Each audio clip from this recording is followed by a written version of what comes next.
Okay, can you see my screen and hear me fine? Yes. Okay, great. Yes, I see.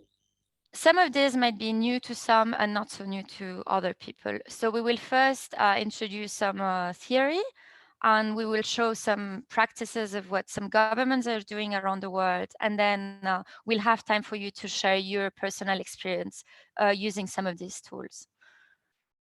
So first of all, of course, the best marketing approach is a multi-channel approach. It's really important that when you disseminate climate and weather information, you make sure that you're using all the tools and technologies that are available at the moment.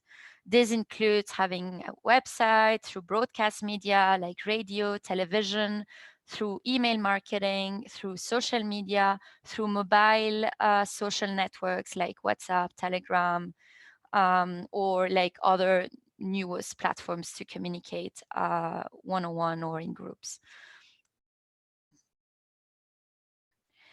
So as I said before, we will focus first on instant messaging services to mobile phones, and we will have a look at WhatsApp and Telegram and what these platforms can do for us. We will focus on the other platforms later, like email marketing, after this presentation, and then we will focus on other channels later on in the week. Okay, so you're probably aware that public warning systems need to use certain standards to be able to communicate like a standardized message across multiple networks.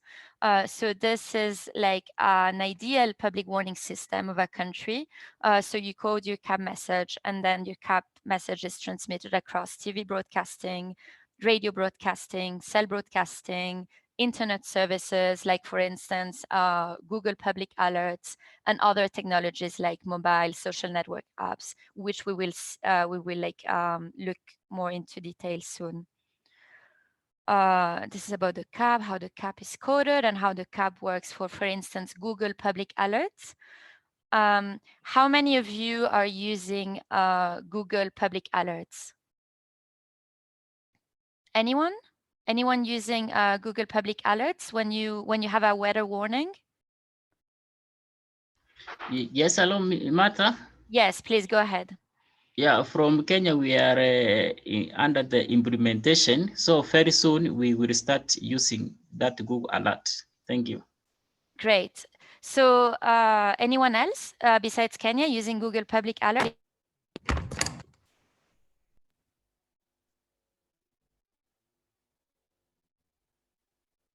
No one else, just Kenya?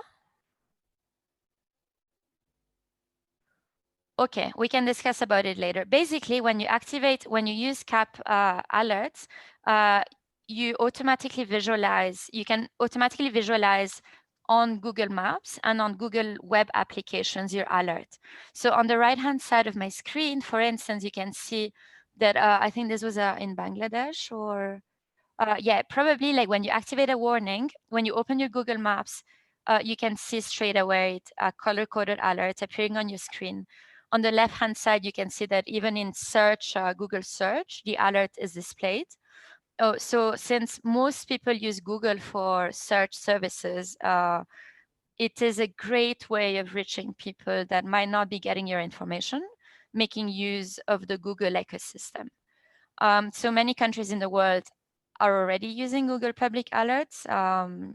The United States, Brazil, Thailand, Canada, Australia, Colombia, India, Indonesia, etc. To apply to be part of Google Public Alerts, you can go to www.support.google.com/public-alert/. Yes, I see there was somebody raise their hand. Please go ahead.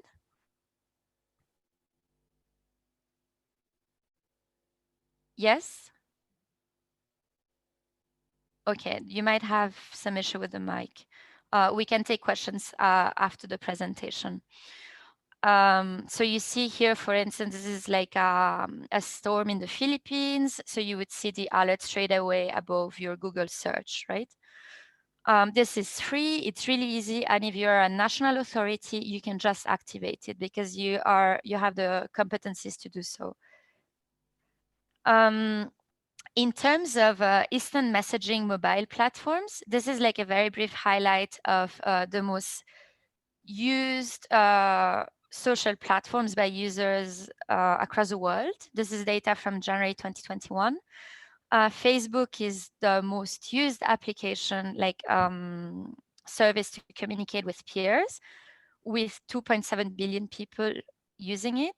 YouTube is the second, WhatsApp is the third, and this is why it's also quite important to use properly WhatsApp, because it's an application that many people already have downloaded on their phones. So you're not asking them to download a new application, which requires a lot of marketing efforts if you want people to do something new.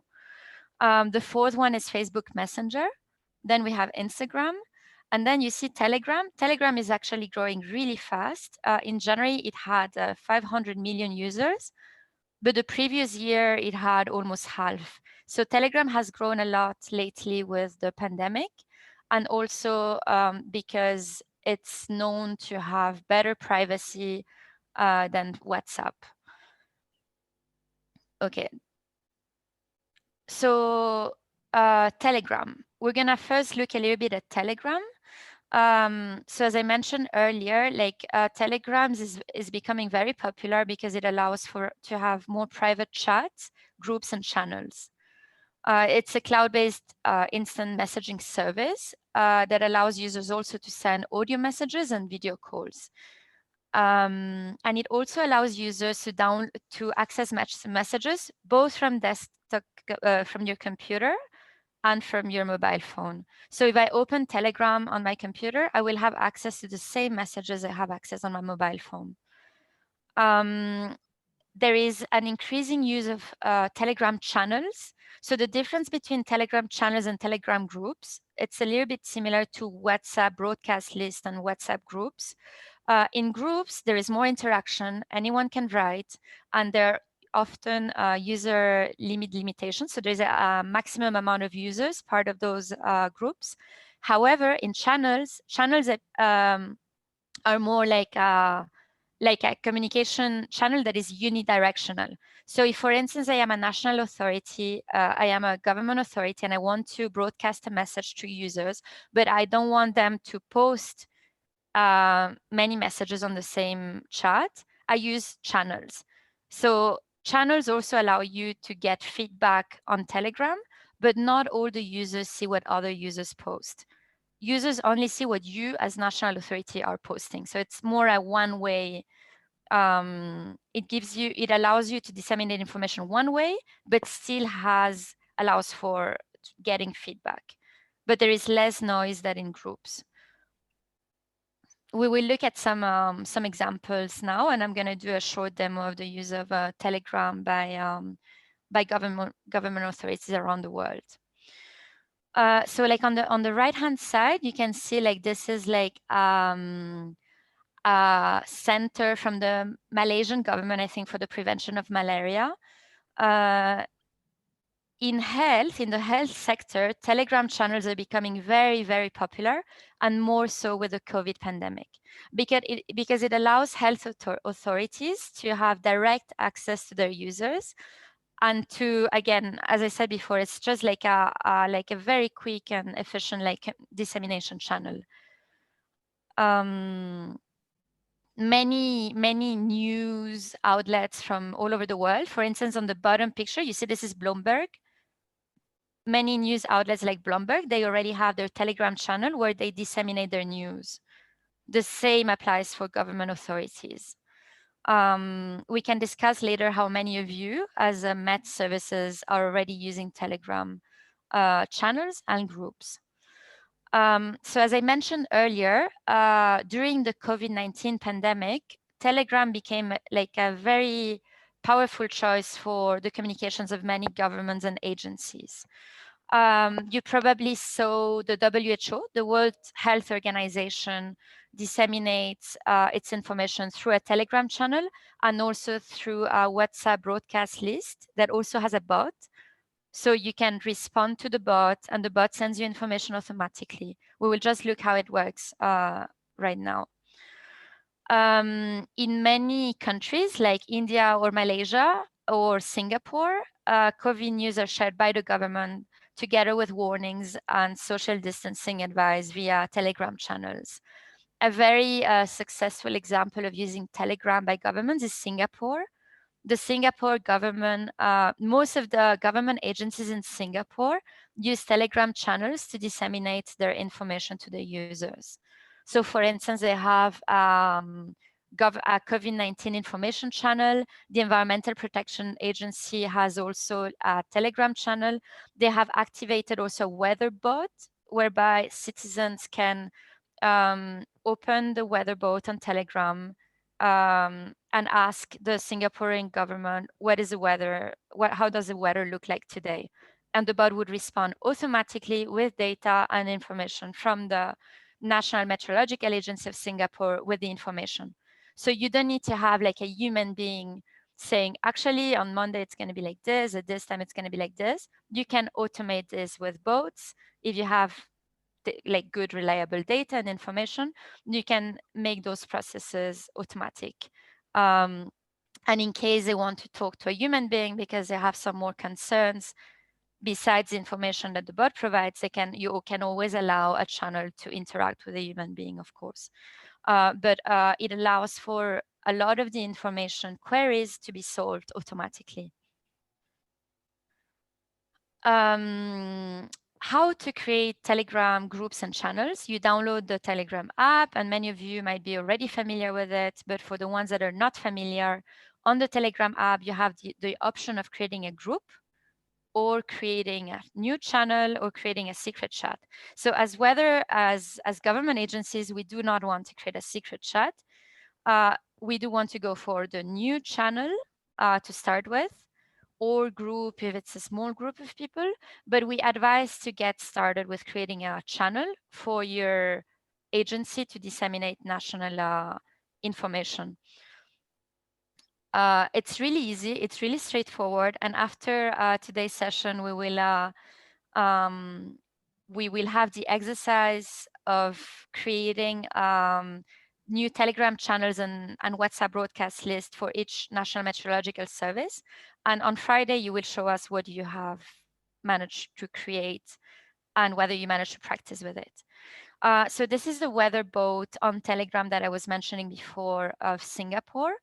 It's called Rain Core Bot. So if you already have Telegram, you can type on Telegram Rain Core Bot, and you will find the channel. You can join the channel, and then the bot will automatically, when you join the channel, it will start messaging you. It will say, hey there. Well, it told me, hey there. Hi, Marta. Nice to meet you. I'm Rain Core. And then it allows you to select whether you want the bot to show you the way or to figure out yourself. But you can directly start asking information to the bot. So of course, there was some programming work behind, and they had a programmer, programming the bot. So that's why also programmers are really important positions in National Meteorological Services to be able to automate and solve some of these gaps that we currently have in weather and climate information. This is an example of a WhatsApp bot. So the same way that Telegram has bots, WhatsApp also has bots. It's basically, think about it like a small robot that responds automatically to whatever query you have. This is a World Meteorological Organization bot that was launched last year to inform about COVID on WhatsApp. To be able to see how this looks like, or how a WhatsApp bot looks like, you have to send hi. This is for you to interact. This is a small exercise we can do now ahead of the questions and sharing of experiences. First, you need to save to your mobile phone the number of the World Health Organization. So it's +41. So on WhatsApp, you create like a new contact, or on your phone, you create a new contact. You put the name, for instance, WHO, because to be able to receive messages through WhatsApp broadcast lists from a certain number, you need to have saved that number on your agenda. So to be able to receive messages from the WHO, you need to save their number first on your phone. So +41 79 89 3 1892. And I can even post, oh, sorry. So try saving this number, call it WHO, and then open WhatsApp and message to WHO hi. If you message to WHO hi, you will automatically receive this message from the World Health Organization saying, welcome to Health Alert. Get information and guidance about COVID-19 and related health topics. Of course, I'm giving you examples of other sectors like health. So not only weather or climate examples, but this, of course, can be applied to any sector, right? So you would be able, as National Meteorological Agency, if you have your own WhatsApp broadcast list and your own Telegram channel, you can set automatic messages as well to your users. So as soon as somebody joins your channel, you can greet them automatically with an automatic message. Welcome to the weather alerts channel from Meteo, blah, blah, blah. And then you give them numbers. If you want to receive latest news, 1, click 1. If you want to get vaccines updates, click 2. If you want to receive health topics, click 3. So here you would be able to, for instance, allow people to sign up to different types of forecasts, different types of sexual information, different type of advisories.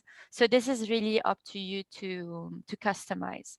But WhatsApp and Telegram do allow you to set up this automatic messaging to users. And this is how to create a broadcast list on WhatsApp. On the left-hand side, you can see that on the top of your chat, there is like a small section called broadcast list.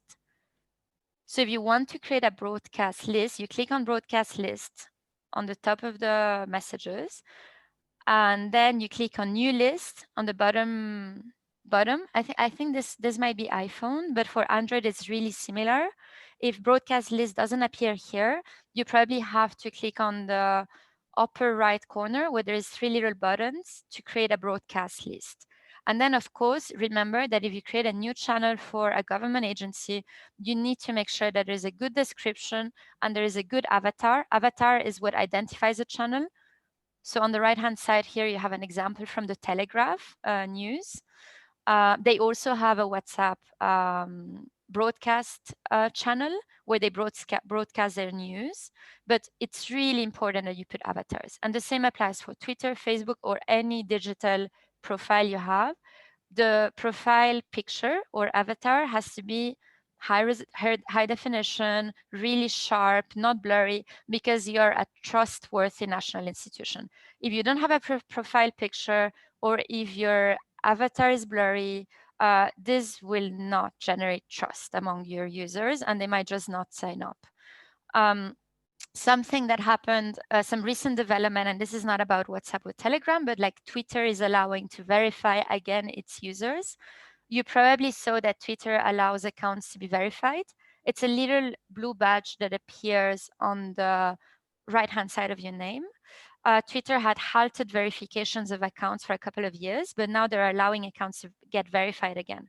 So as national public institutions, it's very important that you verify your accounts because when users see a Twitter account that has a little blue badge next to it, they know it's a trustworthy account. They know it's probably like a national institutional account.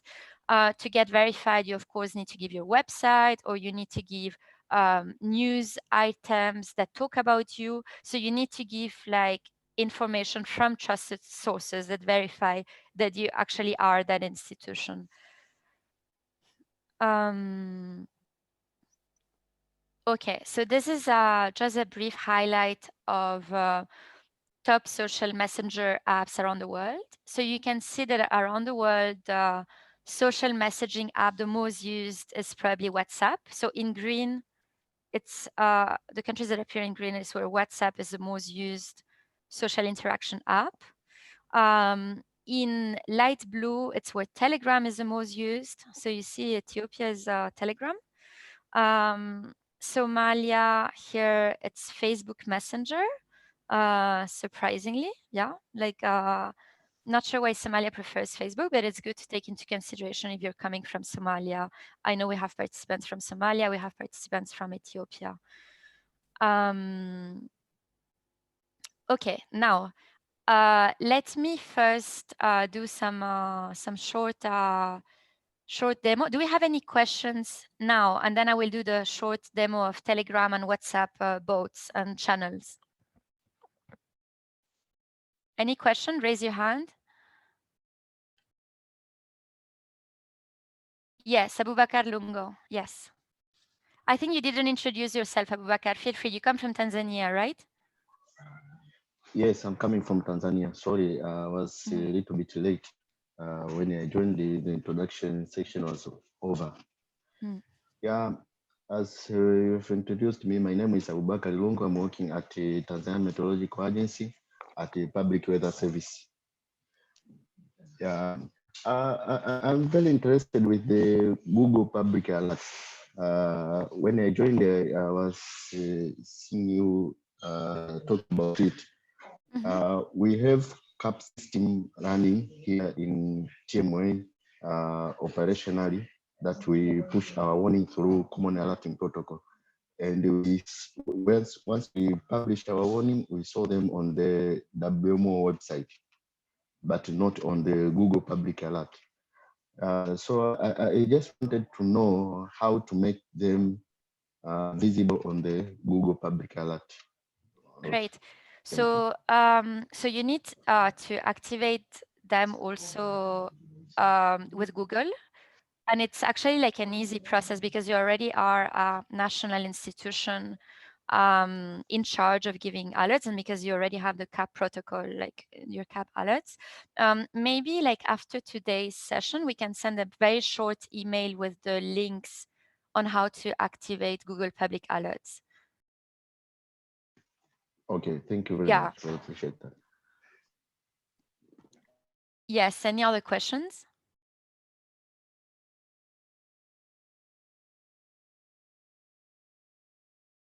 Okay, so while since there are not yet any other questions, we can go to, I can do like a very brief demo of how some governments share information on Telegram and how some boats work, especially the weather boat, for instance, of Singapore. Okay, desktop, let me open Telegram. Okay, so this is, can you all see my screen?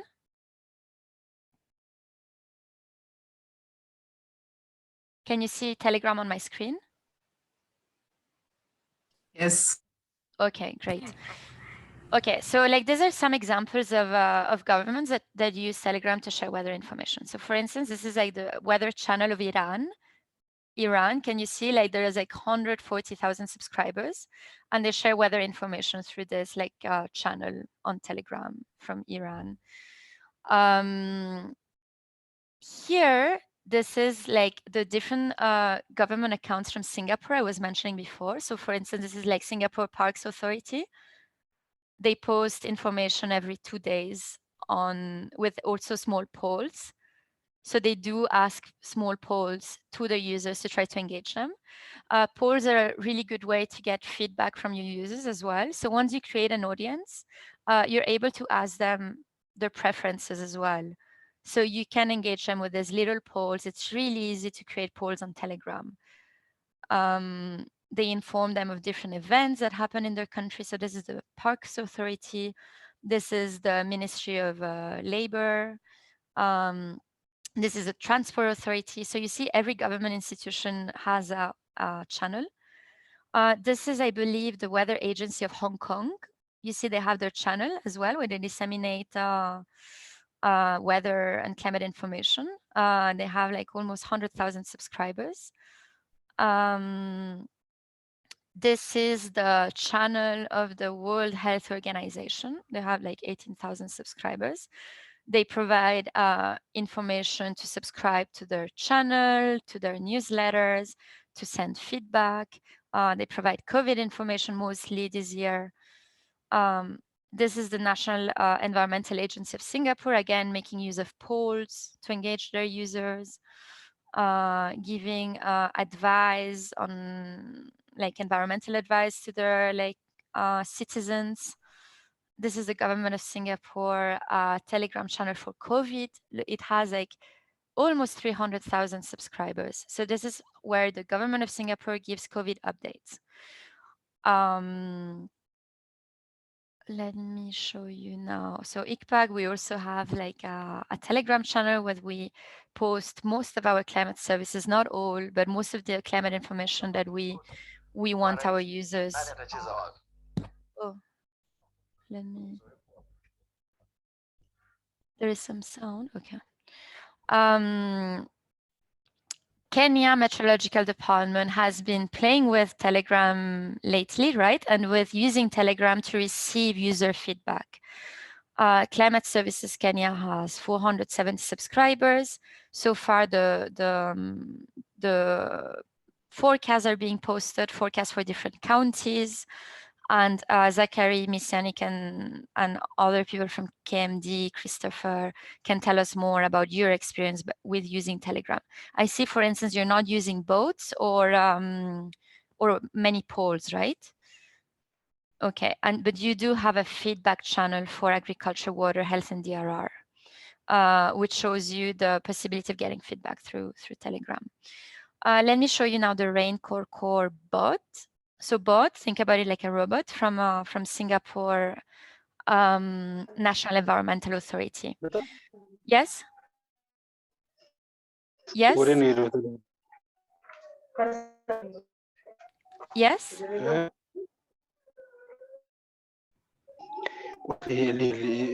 Hello, Ahmedine? Yes, Ahmedine. Oh.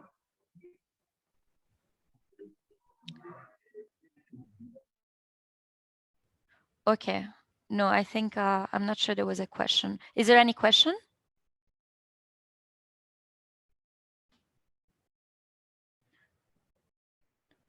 Okay, we can take the questions afterwards. Maybe I can just show you like very quickly the Raincore core bot. Here. So once you find the channel, and you can try if you have Telegram installed on your mobile phone, you type on search here, you type Raincore core, and you will see the Rain Singapore bot. So it will tell you, hello, would you like to be told how to use the bot? If you click show me the way, it will show you, like, it will give you an automatic response saying, this is what it means. This is our legend for rainfall. Blue is light, heavy rainfall is like purple, moderate is yellow. It's really important to always share the legend keys with your users because they might not understand your legends. You might know them very well, but users do not know them. And they explain. The leftmost pink color represents, so always important to also have text that explains what the legend says, because not everyone can read maps. And we know this, right? Like many users say they cannot read maps. So you do need also like text to explain or somebody explaining it orally. So here you see the bot always gives you like an option to click further to get more information. Got it. When I click on got it, it automatically posts more information. And it tells me these are the commands that you can use on the Raincore core bot. Commands are cool. You see, it always, I really encourage you to try this out yourself to see how it works. So now they have explained us how this bot works. You saw, they gave us like tips on how to use it. And now I can click on I'm all set. So now I can click, nice, but how about the weather? So if I click here, I can also activate notifications to get weather alerts through Telegram, through the bot. So each time that the meteorological agency posts information on Telegram, I could activate my notification. So I could get a push notification. I don't really want to do this now. But basically, I mean, this is a very like short demo on how a bot works. You basically click on ABC, different options, and then the bot gives you automatically ABC information and always allows you to also ask for more if you want more. Okay, so I think from my side, this is it. I think we can now discuss your experiences with using this type of of tools. Have you used in your meteorological department WhatsApp broadcast lists and Telegram channels? If so, can you share with the people in the training what was your experience? And if you haven't, what are your plans? Whether you think to like this could be good for you to send alerts or weather climate information.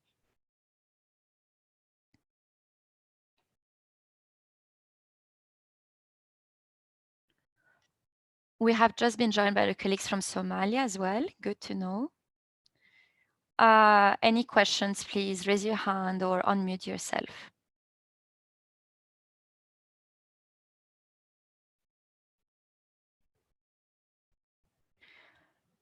Has any of you considered to have a boat, a weather boat?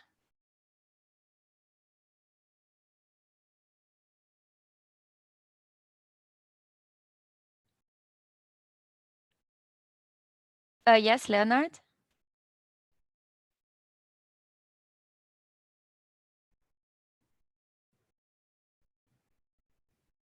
I cannot hear you, Leonard. Can you hear Leonard?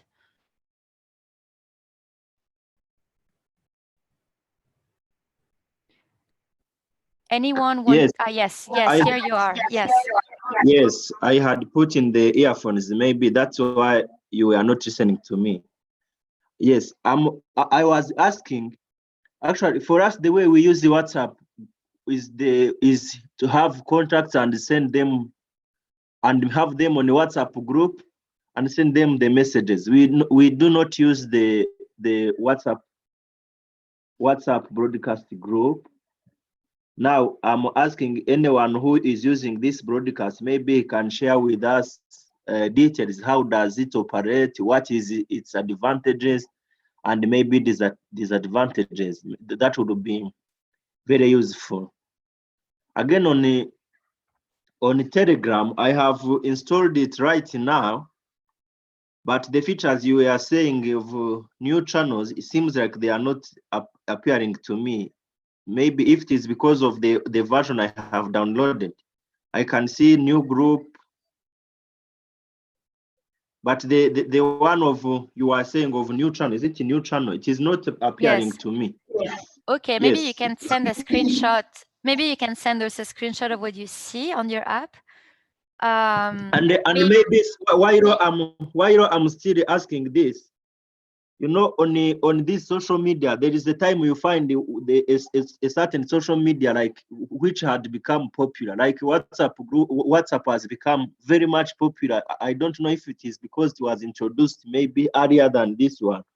Now I'm wondering when maybe like when you shift from Telegram, I'm wondering the how we can get the users, because from my background based on Rwanda, what I think is most people use WhatsApp when compared to Telegram. Yeah, so like what most government departments do is that they do not go for one or the other. I mean, some do go for one or the other, but many use both. So you can use both to disseminate your information, because there are some people that will want to receive it through Telegram and other people that will want to receive it through WhatsApp. So it doesn't like take so much time actually to post it on both platforms.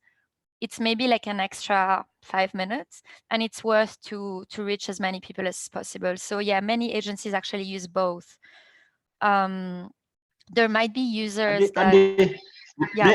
Allow me to ask my last question, then you can answer. Yes. Yes. Now, another question with this social network is when it becomes popular, you know, it starts when it is free of charge, but when it becomes popular, they start charging. For example, you have been using or enjoying using WhatsApp, but there are rumors that at a certain time we will be paying fees, and this raises fears, because when the social media has become popular and it becomes charging, and because of this fear, some countries have started thinking of what can be some solutions internally, so that whenever these challenges arises, maybe internally they will be having the capacity to exchange messages using some other homegrown solutions. Now, Marita, talk about that fear of charging anytime, because the WhatsApp, they're about to charge, maybe Telegram at a certain time they will charge. What do you think about it? So at the moment, I believe this is just rumors. There are a lot of rumors like being spread about these things. So at the moment, neither WhatsApp or Telegram will charge.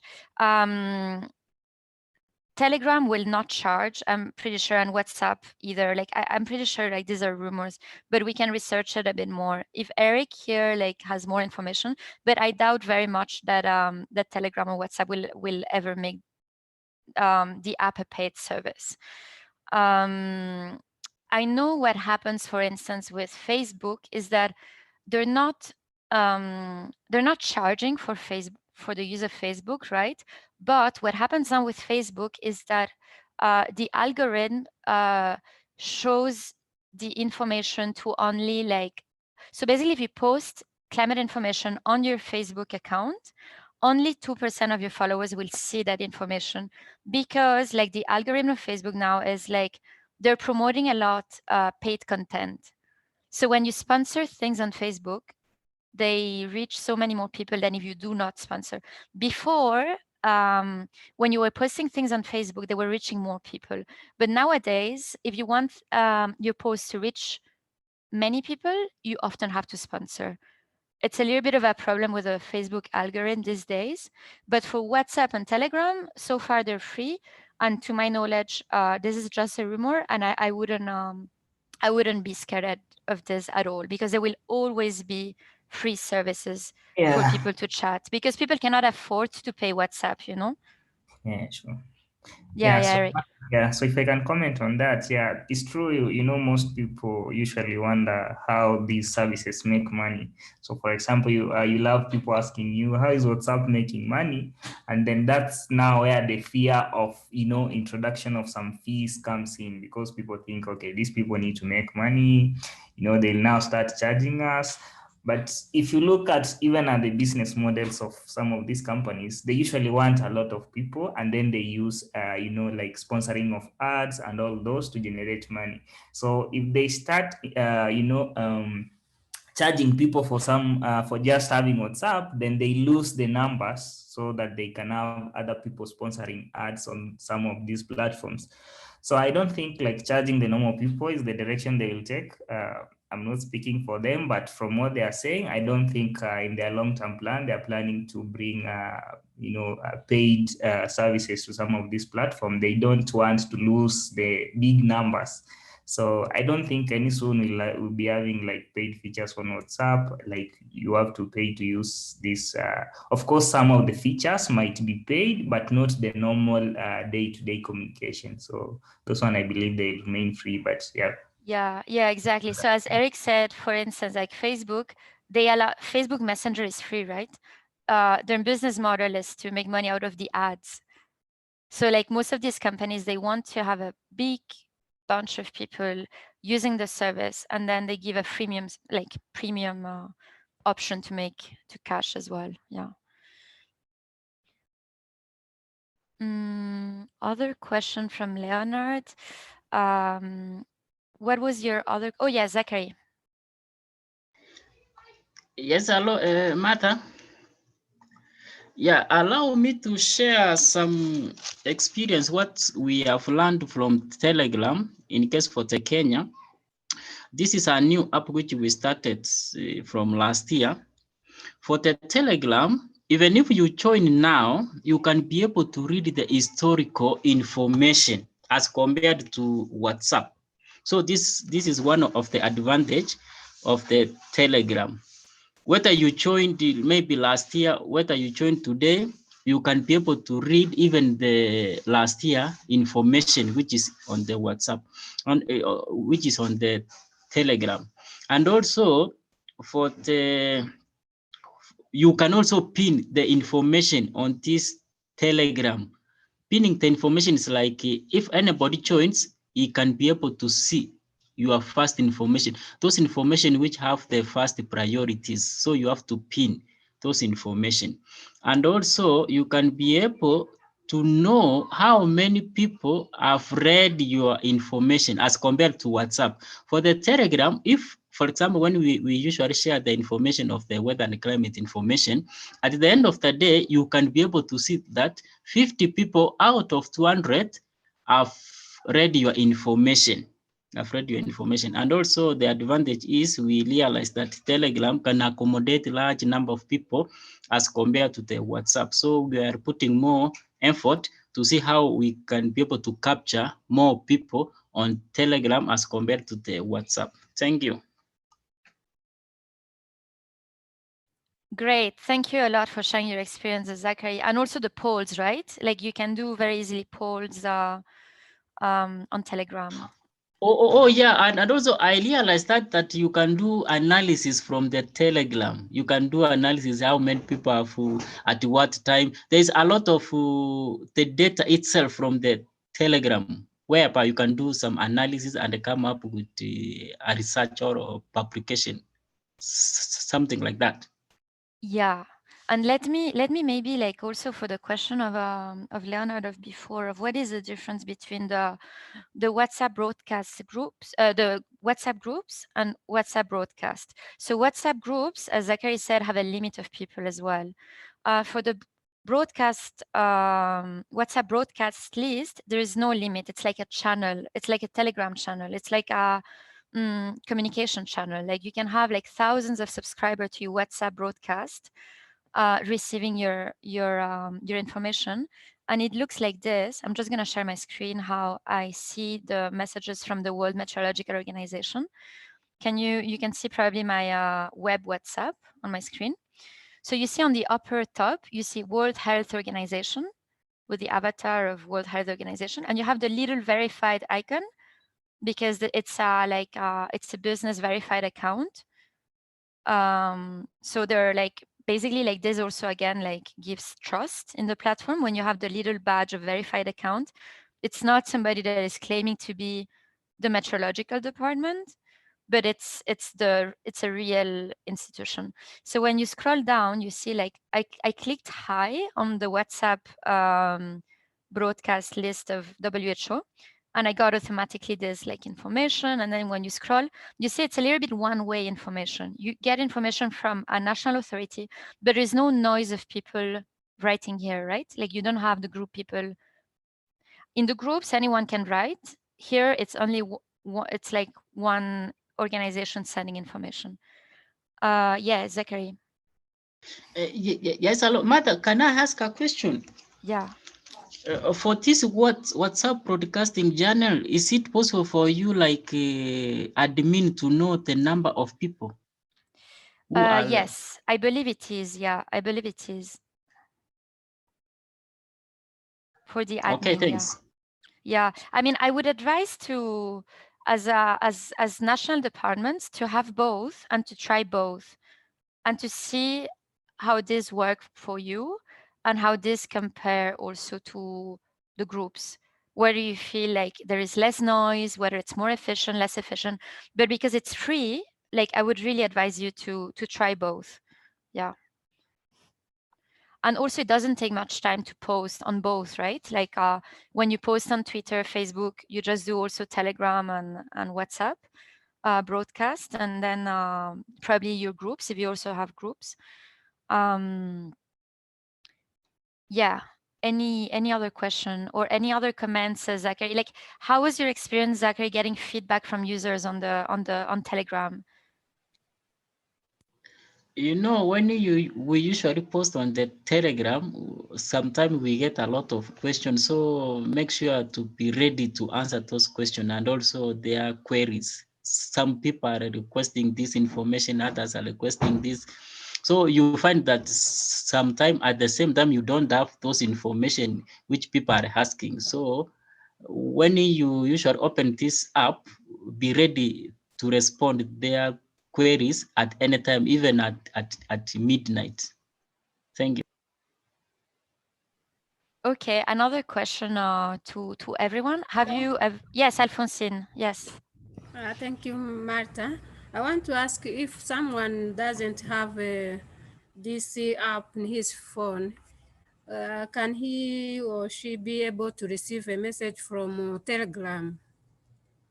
Yes, so they can receive the message of Telegram on the web as well. So like Telegram works on web, or so like what I was sharing now, when I was sharing my screen, this is a web version of Telegram. These are the channels I am subscribed to. And this is a web version. On my phone, it's going to be just a bit like mobile version, but similar. But yes, if I didn't have the app on my phone, I could open Telegram from my computer. Yeah. You mean everyone can receive? So anyone that opens Telegram that downloads Telegram to their laptop or their phone, but they need it or on the laptop or on their phone or on both. Yeah. Yeah. I'm asking if they don't have this app in their phone or in their computer, are they able to receive or they must download it? Let me try if you can access just with web. You might be able to access just with web.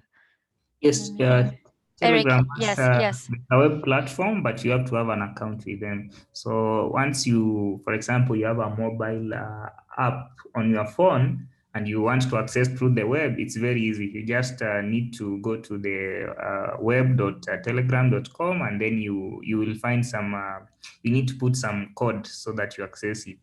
But yeah, it's accessible. You don't need to like download the main application on your computer. But the best way to access it is using your phone, your mobile application. Yeah. I think maybe after this session today, we can send you like the presentation, and you can also see some of the links to some of the existing channels, so you can see how other governments approach this, sharing information with citizens. Another, Eric, like maybe like you can say a bit about bots, like how these are becoming popular to respond user queries, and how many days of a programmer's work would a National Meteorological Department probably need to program a bot with that gives climate information? So bots basically, as Martha had explained earlier, they allow you to be able to answer some of the queries to our users without having like human intervention from your side. So the first thing that you want to ensure you have is, for example, if you want to be sharing weather updates, is to have a database where you'll be picking this information from. So you'll want that when your users send information, there's some reference where the information is coming from. So this can be like connected to, you can have the bot connected to your website database, so that the information you share on your website, it's what like when you ask, for example, what is the weather for today, the information is picked from what you regularly update. So that's the first thing you want to ensure. You have the source of information, and this can be, for example, connected to your website. And also another thing now is to design what you want the users to be asking for. So you can have a bot, for example, that is asking for weather, asking for outlooks, asking for monthly outlook. So for example, you enable the users to ask for a region. For example, if it's let's say Makueni County, you want data for that, and then it gives you, for example, the maps, similar to what Martha is sharing right now. So for that one, you will need to hire a programmer who has knowledge on connecting these bots. It's usually not so hard. So someone who has experience with some programming. And so for something like this, if you have some resources, you can get a programmer and work on it in, let's say, a span of 1 month, and then they can get something done. It's always good to get started, and then you add on top of, what you're building. So you will notice that you will constantly need to update the interfaces, update the way the information is, shared, the sources. So we'll constantly need to improve on that service. So if you don't want to have like a completely perfect solution as you get started, but it's good to get started, and then you'll be adding on top. So you start small as you progress. So so you need a programmer, someone who can, pull this information, for example, from your database, and then provide it here. So that one you can outsource. You can have like you can look for some small funds. I believe it should not be very much expensive, that it cannot be you can find ways of funding it, and then you can hire the person. And then the good thing is, or what you need to know, the important thing is, you need to be working together with that person, so that you tell them what exactly you have in mind, so that they understand what they're developing. So it's good to work with them hand in hand once you have them, so that you guide them through what the users are expecting, share with them the experiences, and also tell them exactly what you want. Have some designs or some guide on what you want to achieve. Like you can have rough sketches of what you want users to be able to ask, and then you start building on that. So yeah, Martha. Yeah, so basically, I mean, just to clarify, like this would be like the extra, right? Like if you have funds, if you have a partner, a donor that says they want to support you, you can always say, actually, like we could do with a bot, right? But like you can still use Telegram without a bot, right? But we just want to like show you the full functionalities of Telegram. So for instance, here, the Iran Weather Service, they share the forecast without a bot. So this is like a channel where they post all their information. This Singapore government went one step ahead, and they created a bot with a programmer, as Eric was saying. So now this is personalized information for the user. So when, like in channels, you send the same information to everyone. Everyone receives the same thing. With bots, there is a user journey that is more personalized, because the user can tell the bot what they want to get. So as Eric was saying, like here, can you see on the bottom of my screen, I can choose whether I want a picture of the forecast, whether I want a GIF, whether I want to find the forecast for a specific geographical area, for a region GIF. So if I click on region GIF, the bot will give me automatically a GIF for the region, right? This is completely automatic. And as Eric was saying, like it's important to make sure like your climate information is available in the right data formats, right? Like to generate this type of GIFs and maps. But this is possible, and governments are starting to do that. So it's important that you know that it exists. And if you have funds to hire a programmer can do this. And it's basically like a personalized user journey. So and this is where many public service and services in general are going towards personalized user journeys. And to allow for personalized user journeys, you often need the help of programmers. It's a little different than sending the same thing to everyone. You basically allow the user to select what they want to receive. Yeah. Yeah. Questions? Christopher? Can you hear me? Yes, yes. Now I'm thinking, is there the way you can link the Telegram and for example, a website? For example, when you have a website, to provide the link so that whoever wants to subscribe can subscribe via the website. If you can indicate the icon of Telegram, and I don't know if the WhatsApp can also work the same, but that would be also an advantage. That can work out. Yes, that works. Let me share my screen. So this is what we did for, let me share my screen. Like on some ICPAC pages, we're also starting to experiment with Telegram. I believe it was probably in environment, I think. So you can have a button on your website. We put a button, chat with us on Telegram. So when people click here, they're automatically taken to that channel to chat with us on environment. Oh. Yeah. So you can even have Telegram channels for different sectors, right? You can have a Telegram channel for the information you give to the water sector, a Telegram channel for the information you give to the disaster management sector, and then you can have buttons to join these channels on your website. Yeah. Yeah, that's good. That's good. Yeah. Yeah. Yes, Eric, if you want to add some more about it. Yeah. So yeah, you can have you can decide on the way you want to share the link. There are some people usually put like the icon so that people know if it's Telegram, WhatsApps, or Facebook or such. They usually put it somewhere on the right of the website. So that's also an option you can use. You can have the different icons. You can even have like bots in your websites if you want to really go further.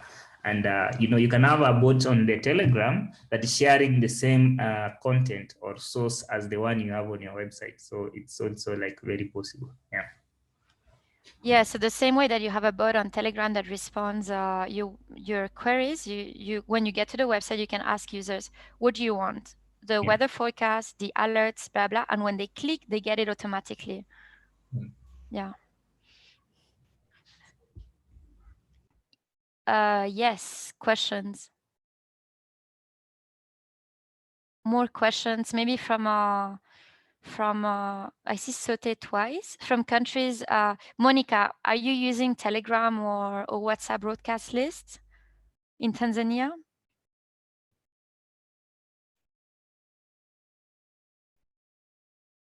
No, we're not using Telegram because even in Tanzania, the Telegram thing is not that much popular. So few people are using Telegram. So what we see when we thought like using Telegram, I think that is maybe it will just be we use more effort, but we reach few people within the country. But for WhatsApp, we're just using the normal one. But we look forward to work with broadcast. Yes. Okay, After this great. training, we see what we can do. I think it's be one of the interesting parts too. Okay, great. Okay, thank you.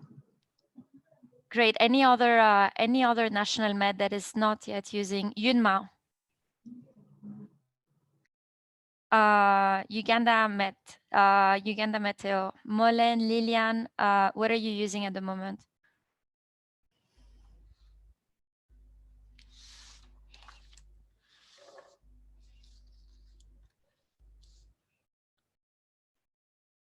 I think Molen and Lilian, I think you're muted.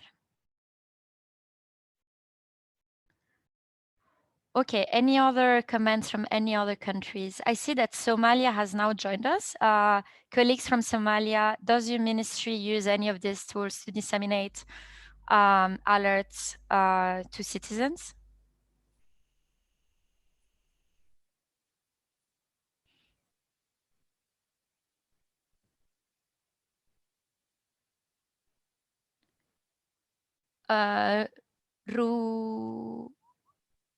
Hassan Abdillah. Okay.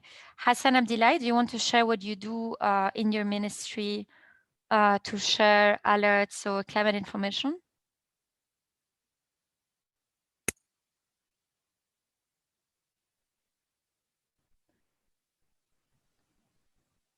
Mohammed Osman, yes.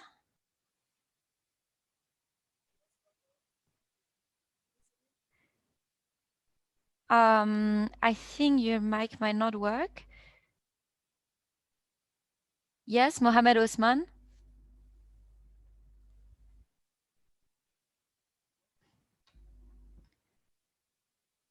I cannot hear you. You might have some issue with the mic.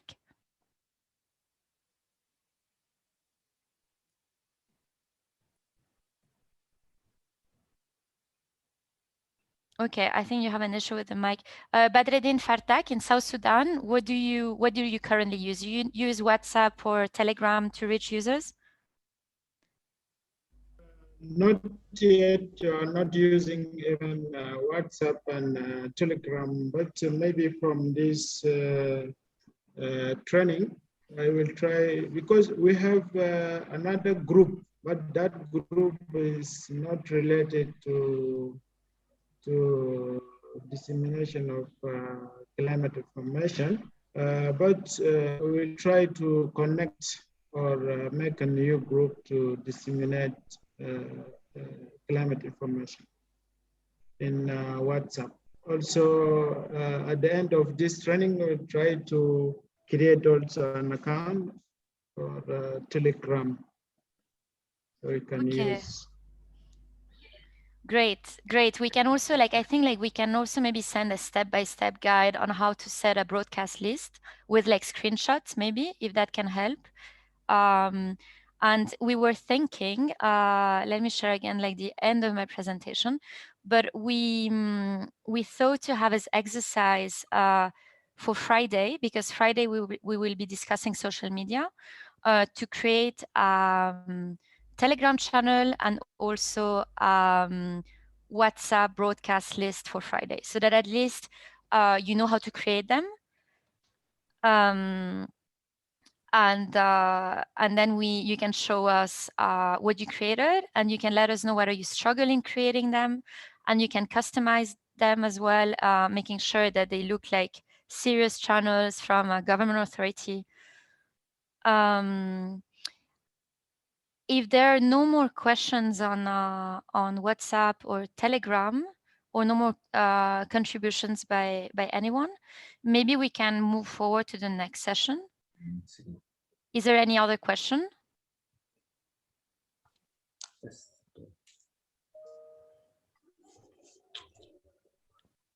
Yes, Molen.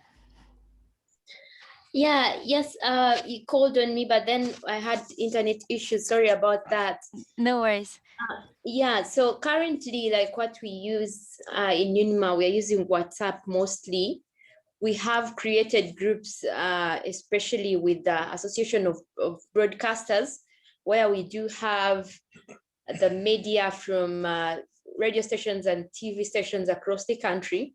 So what we do is we always pass all the information via that WhatsApp channel.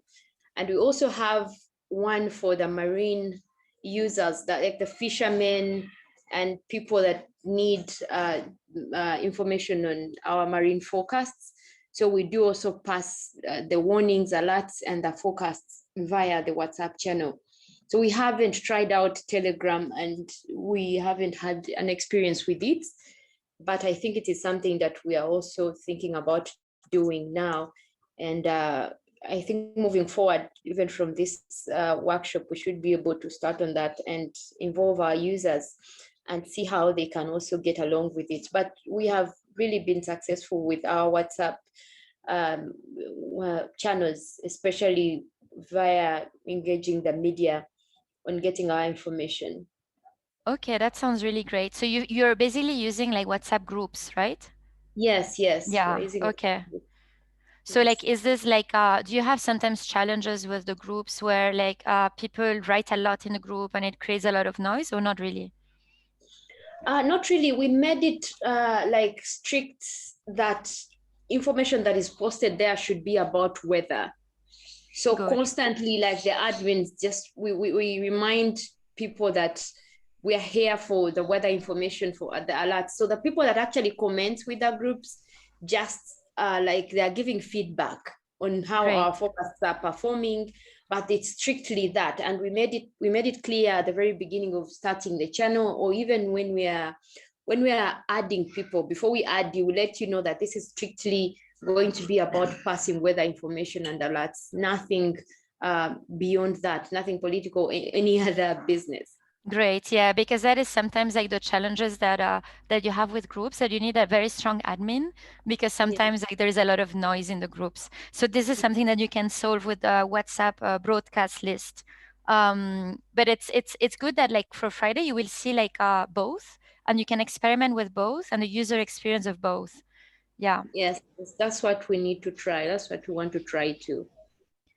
Okay, I see that Mohammed Saif says from Sudan, we use WhatsApp group as well to disseminate weather information, but not yet Telegram. And I understand not yet also WhatsApp broadcast.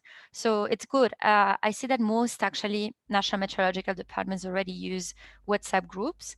And now we can experiment with the two other systems that are a little bit, that allow for more people. And it's a bit more communication, mainstream communication channels. Leonard says the challenges with normal WhatsApp group is that they're limited to, yes, 256. Indeed, in Telegram, there is no limit. So that is a plus. It's a plus to have both. Yeah. Maybe Ethiopia. Yeah, Zachary, please. Yes, hello, mother. Yes, hello, mother. Yeah, Yes, I wanted to know, for example, I saw a business WhatsApp for people who are doing business. So I wanted to know what's the difference between this ordinary WhatsApp, which we are using currently, and the business WhatsApp. Does the business WhatsApp have more limits than the ordinary WhatsApp? Maybe you can advise us.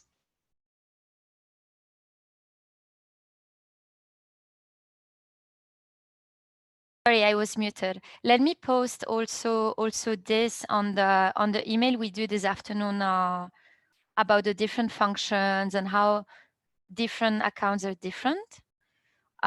It's basically free as well to download, but they created it with small business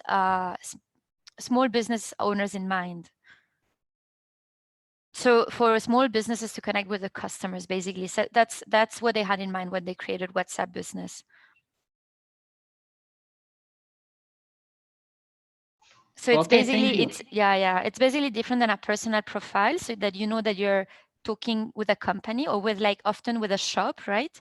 You see many shops use WhatsApp Business.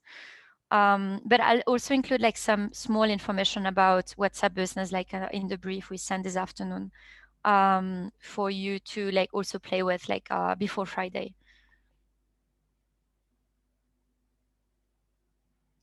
Maybe ask as well Ethiopia, Ahmedine, and Shali, what is your experience with using WhatsApp and Telegram in Ethiopia?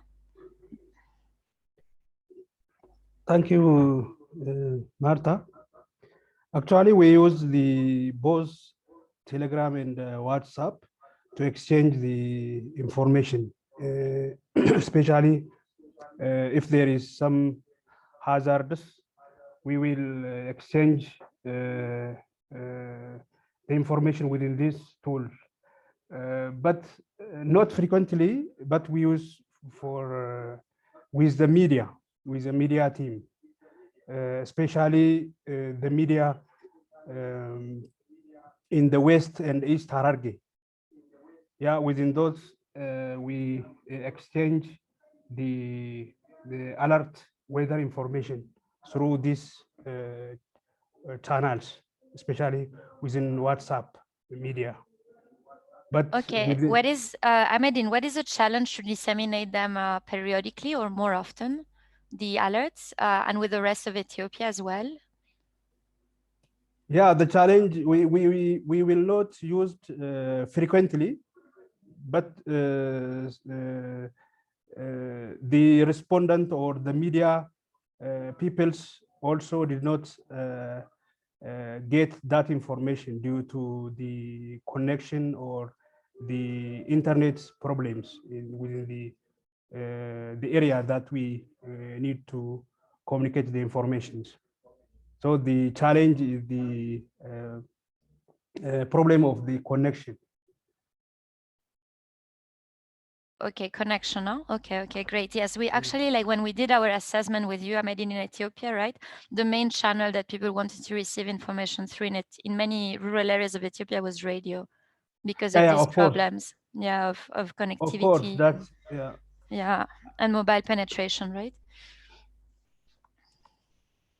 Okay, but it's good to know that you're still starting to use it. So in case internet connectivity improves in Ethiopia, you already know how to use these tools.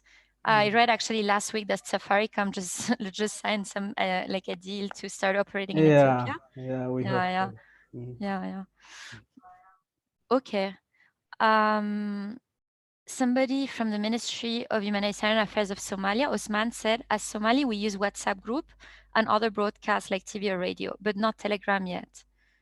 Okay, Mohammed Osman is having mic issues as well. Good. Okay, so I think if there are no more further questions, we will set the exercise for next Friday to create a WhatsApp broadcast list and a Telegram channel for your National Meteorological Agency. And then on Friday, you will be able to show everyone what you have created. And if you can play a little bit with it, posting some of your forecast before Friday, that would be really good. so that you can also let us know the challenges you encountered. Our next session is on email marketing, and it's going to be led by Eric. I'm just going to give like a very brief highlight of why email marketing is so important nowadays. While a lot of the information that you post on Facebook and Twitter is key, it's true that because of what I mentioned before of the Facebook algorithm, often only 2% of your Facebook fans will see the climate information you post on Facebook unless you sponsor the information. However, email or Telegram or WhatsApp are ways of reaching always your audience because your users will always see what you send. It's not like social media where you have like an algorithm that chooses what you see, what users see and don't see. So yeah, as mentioned, Facebook limits the number of times that your posts appear in the news feed of your users. And that is because they want to promote paid advertising. So it's part of their business model, which is a bit unfortunate for public services that post public information, but it's what it is. So we need to make use of other channels to make sure our users get the information. And that is WhatsApp or Telegram or email. All of them ideally, right? Because like the best way of reaching a user is to use a multi-channel marketing approach. Also, when you reach people via email, it's usually because they have subscribed to receive your information, right? So the email subscribers have told you explicitly that they want to hear from you via email. So they have already demonstrated like that they're interested in your information. Also, email marketing allows you to disseminate targeted messages to different audiences. So most email marketing softwares, all of them actually, allow you to segment your audience in different sections, and you choose to send information only to some segments of your audience. So for instance, like at ICPAC, we have like 6,000 users in our main audience, but then if we want to send a press release, we only send it to the media segment, which is about like 1,000, imagine. So in your case, it's the same, like your WhatsApp groups for the different sectors, for media or other areas where you provide climate information, you can create those segments on any email marketing software to make sure that you target people with tailored information so that you're not sending the same thing to everyone all the time. Like good communications is targeted communications, and email marketing software is allowed you to do that. It allows you to hyper target your communications. This is just like very brief info. At ICPAC, we use MailChimp. MailChimp is one of the most common email marketing softwares used by companies or international organizations. It's free up to 2,000 users, subscribers, but beyond that, it's paid.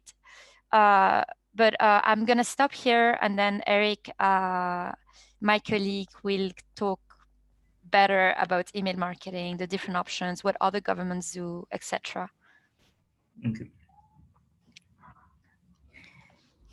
Yes, thank you. Thank you very much, Martha. Thank you for that brief introduction. So what I'm going to do, I'm going to... Excuse me. Sorry? Can we have a short break, please? Martha? Okay. Yeah, well, we can have like, okay, we can have a 10 minutes break if everyone is okay with that. Are people okay with a small break? Yeah, I think we can have a break. Right now it's almost like 11 sharp, so we come back at 11:10. Okay, let's come back at 11:10. Okay. Thank you. All right, Thank you.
خير محاس warkaaga alxamdulilah wallaahi maanta baxeen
Hello, hello everyone. Are we all back?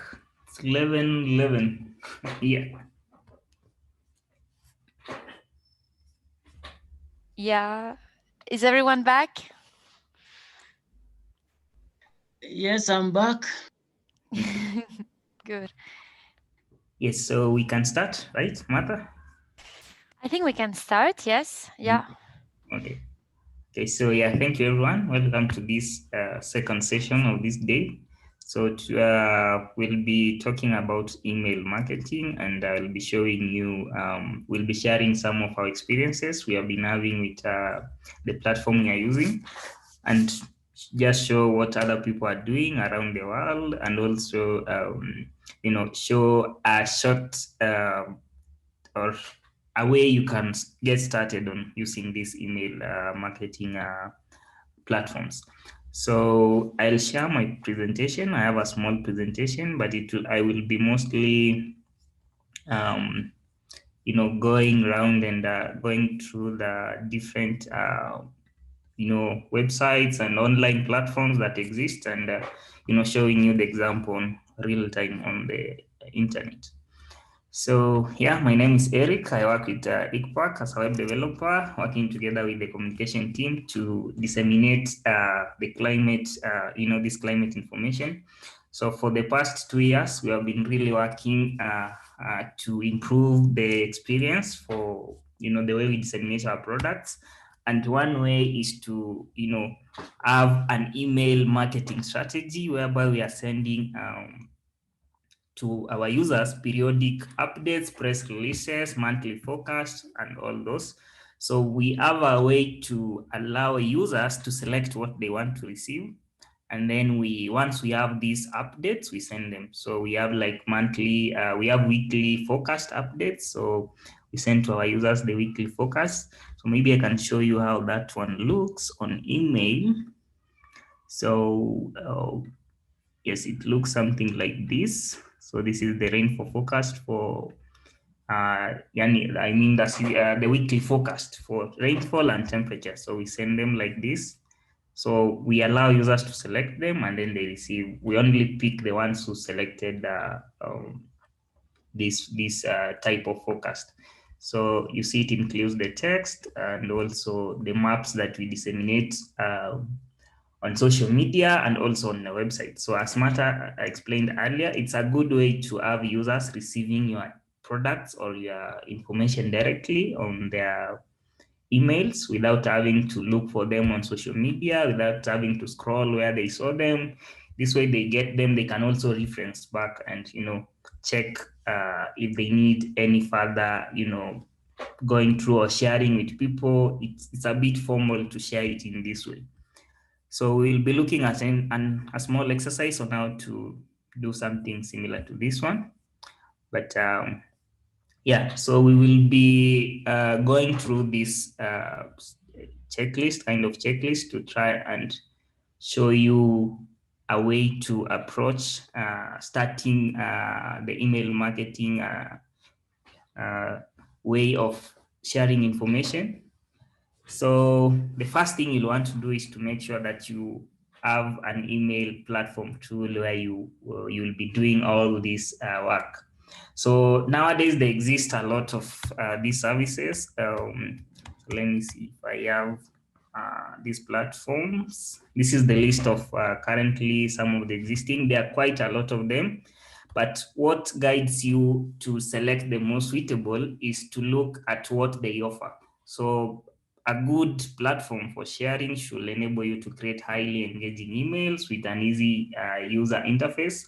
So you should be able to, have a way to design the content so that it looks good, so that people are able to engage with the content, the interface looks nice, and the general presentation of the information should look appealing, and also should allow you to send bulk emails to targeted audience, or you can personalize it, you can target the people you want. As Martha was saying, you can have segments, you can categorize, you can group your users into different categories that you want to target them, and then you can be sending to them bulk emails.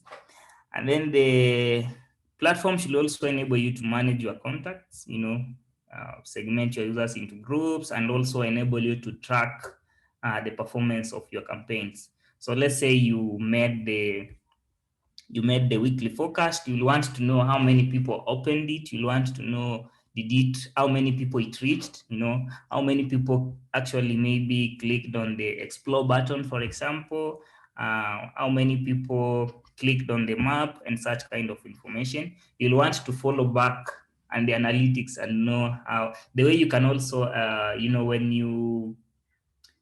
when you send, like, for example, a post on Facebook, you'll want to know how many users you engaged. So the interface or the platform for email marketing should also enable you to follow up and analyze how the information reached your users.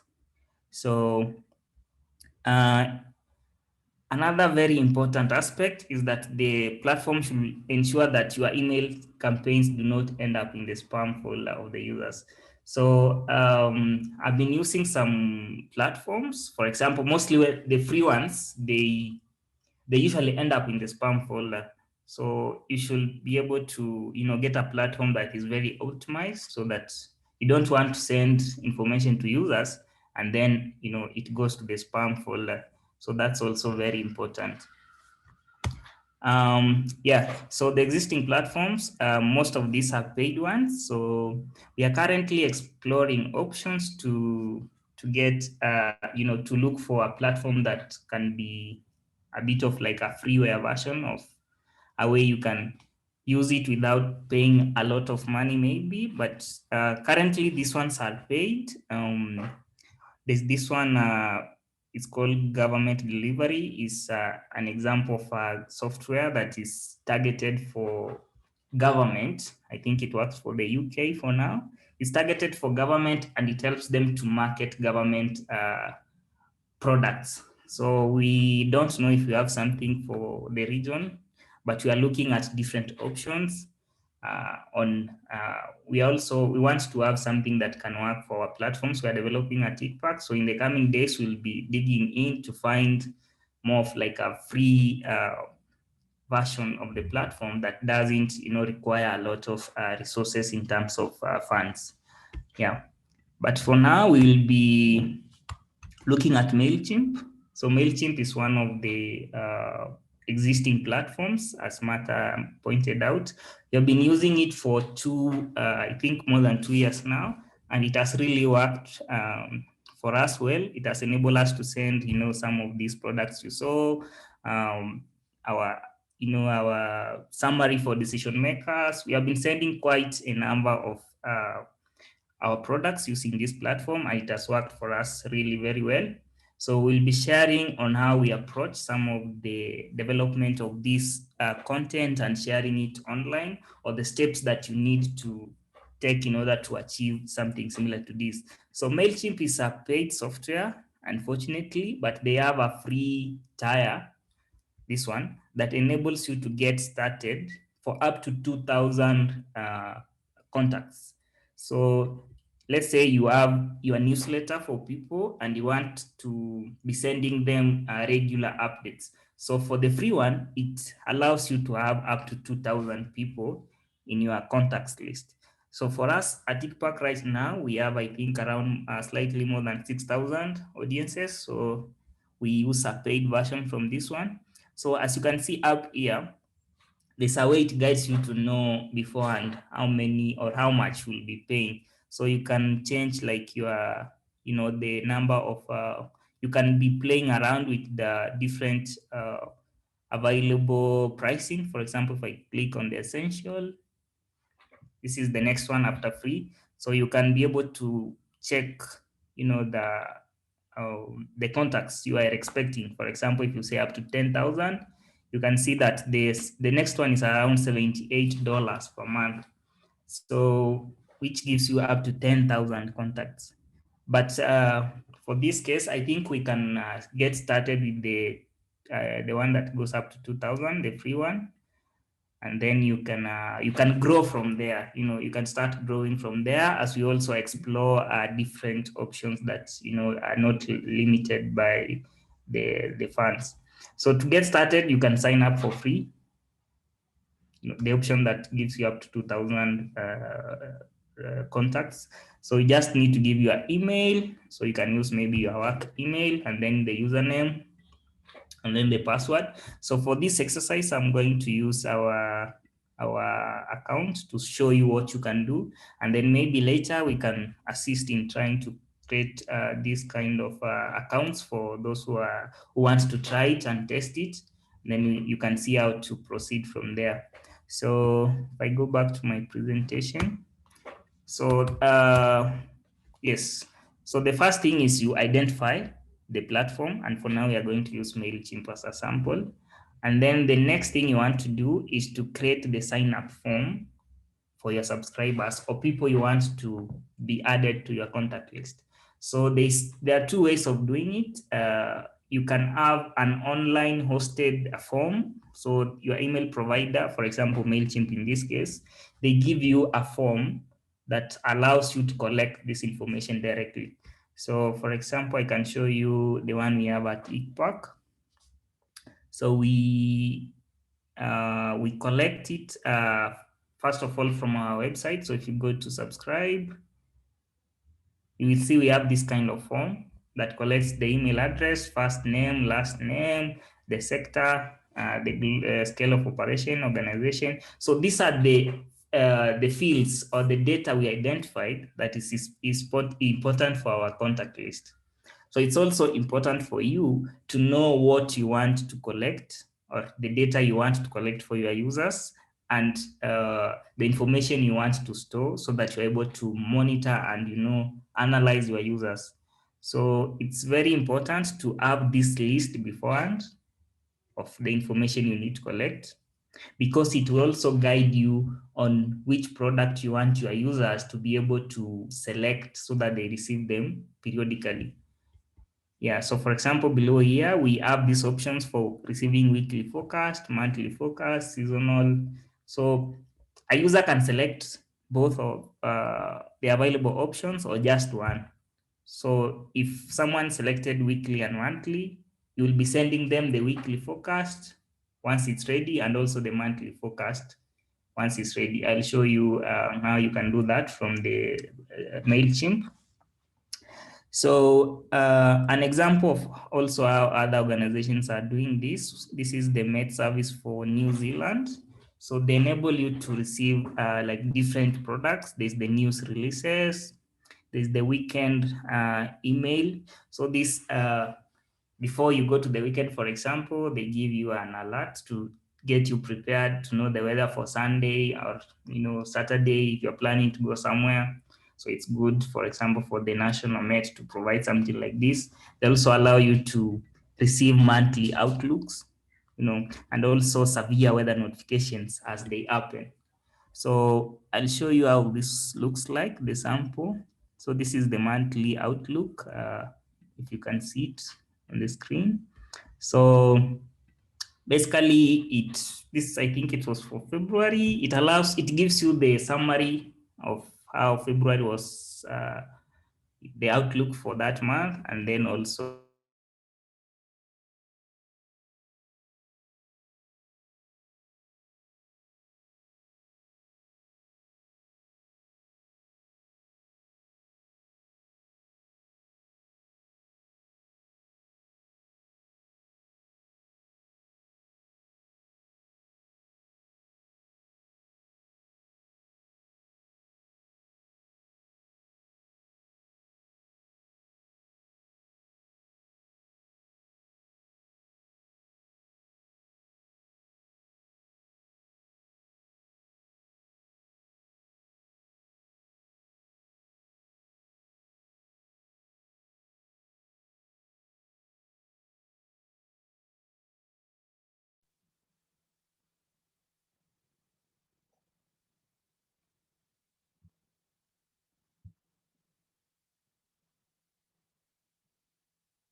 sorry, I lost my power for a little bit. Sorry for that.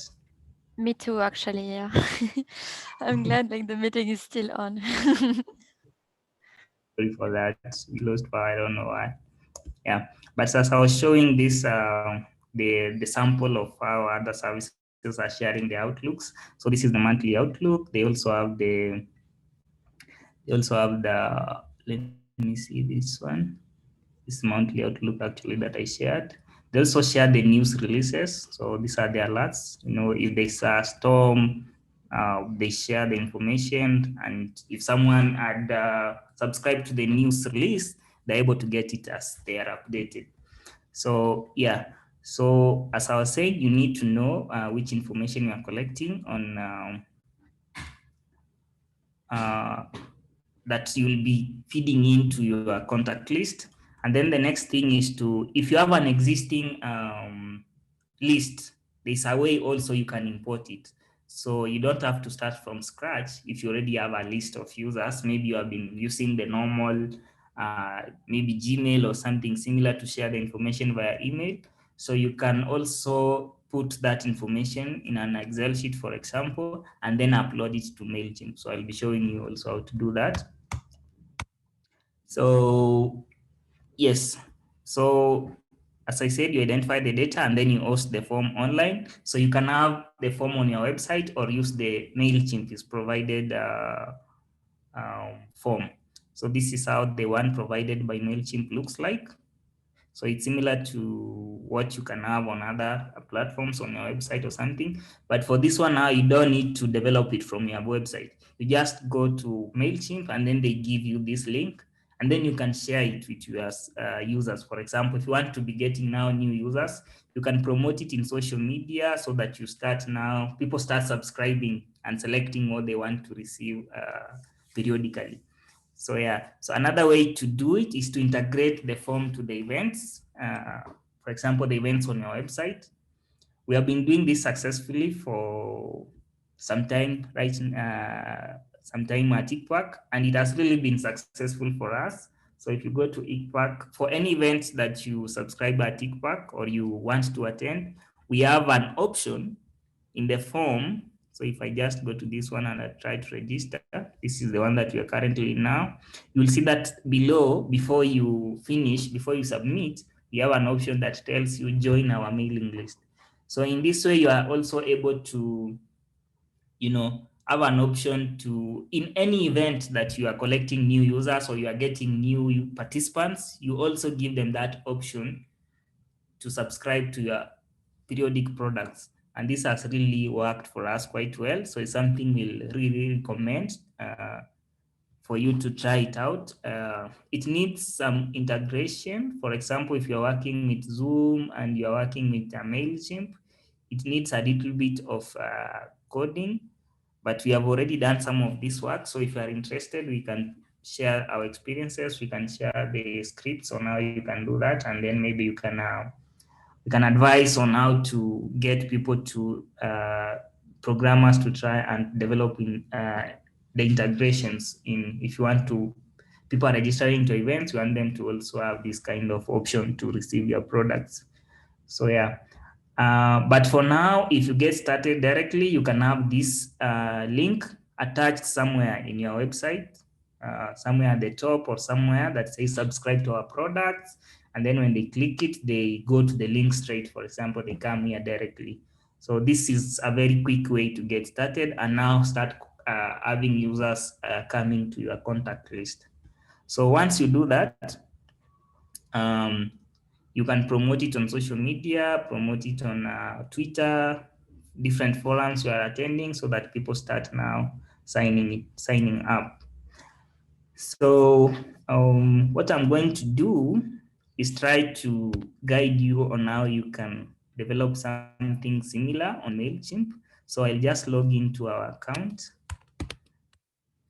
Hope my internet is not very slow. Yes, so I log in and start from scratch. Now start creating a contact list. So once you log in, once you create a new account, log in again.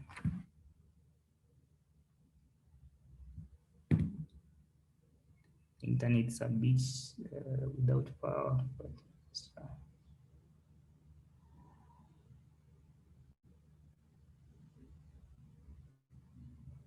So while Eric shares or logs in, maybe you can share on the chat how many of you are using email marketing softwares.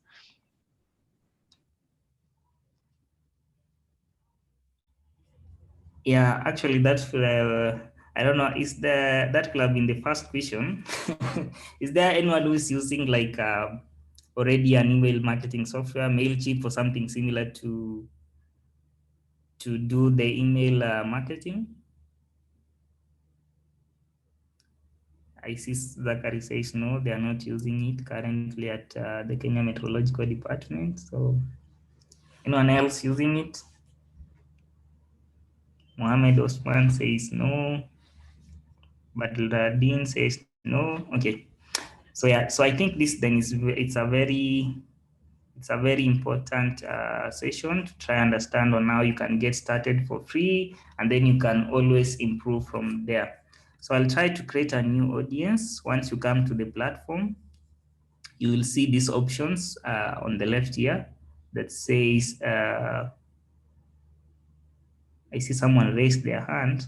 So please, if you want to talk, please go ahead.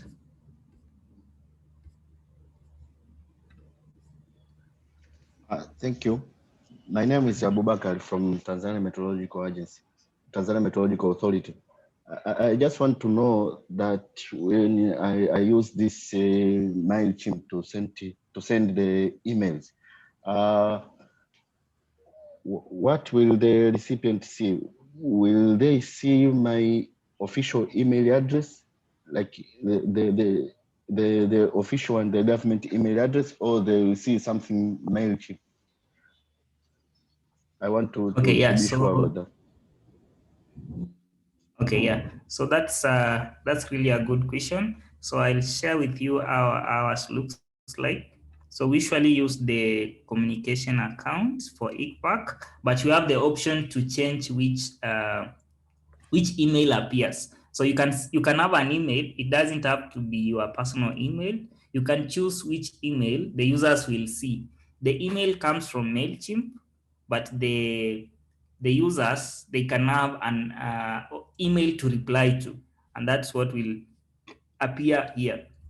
So for example, this one is the summary for decision maker from ICPAC for the seasonal forecast.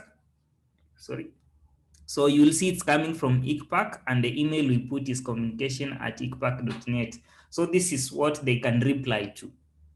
So you can have like an organization account, something maybe for example, Kenya Meteorological, you can have info@KMD, something like that. So you can put the official organization, or, the National Meteorological email, the official one, and then they can use that one to reply to.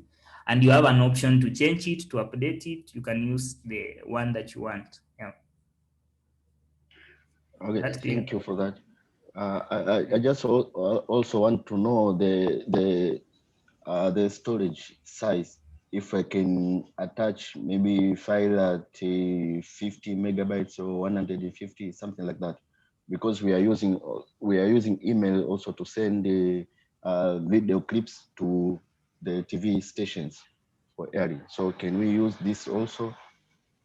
Thank you. Yes, you can upload some content, but I'll not advise in sharing like very heavy files, because it will also be hard to download it. The way you can approach your specific use case is, for example, to have like a private YouTube account, and then you can upload the videos there, and then you can link the videos in your email. So I don't know if I have a sample that contains the linked video. Martha, do you have an email with a sample video? So how we approach it, because you just mentioned, Abu Bakar, like that you want to send the clips to the national TV, for instance. So it's a very heavy file that you need to send to the TV. So I would advise to use a service to send big files like WeTransfer or Google Drive or Dropbox for like this type of internal sort of emails. And MailChimp is basically like the what you give to the user. So if you want to send a video to the user, then what you usually do, like what MailChimp has a good integration with, is YouTube. So you upload your video on YouTube, your final video, like, so you have your YouTube channel, right? Like TMA has a YouTube channel. So you make sure like the final videos are uploaded there, and then you put the URL to the video on the body of your MailChimp email, and it will display in a very nice way. Maybe we can also show how to do that, Eric, like when we compose an email with MailChimp. We can copy like the web address of a video that Tanzania Meteorological has on YouTube, and we can put it on the body of the email. Yeah. Exactly. Yeah. I think I'll show that one. So someone is asking if you can use any email. Yes, you can use any email. It doesn't have to be Outlook. Any email that is existing, can be Yahoo, can be Gmail, can be Hotmail, can be Outlook, any email, as long as you are able to access it and do some verification, maybe. Yeah. So I'll continue sharing my screen. So we at ICPAC, we have this, the main audience for us, it's called ICPAC newsletter, and we segmented it into different categories that we'll show later. But if you're starting from scratch, you'll have this option to list all the audiences. And then you'll see an option here that says create audience. So you use this option on the left here, you go to audience, and then you go to manage, and then you view audiences. And then you'll have this option to create a new one. So we are going to create a new one for testing purposes for this training. So I'll click on this button or this link that says create audience. So if you have an existing one, it will ask you if you need to, instead of creating a new one from scratch, you need to use tags. We'll see more about tags later. But for now, we want to create a completely new audience. Basically, an audience is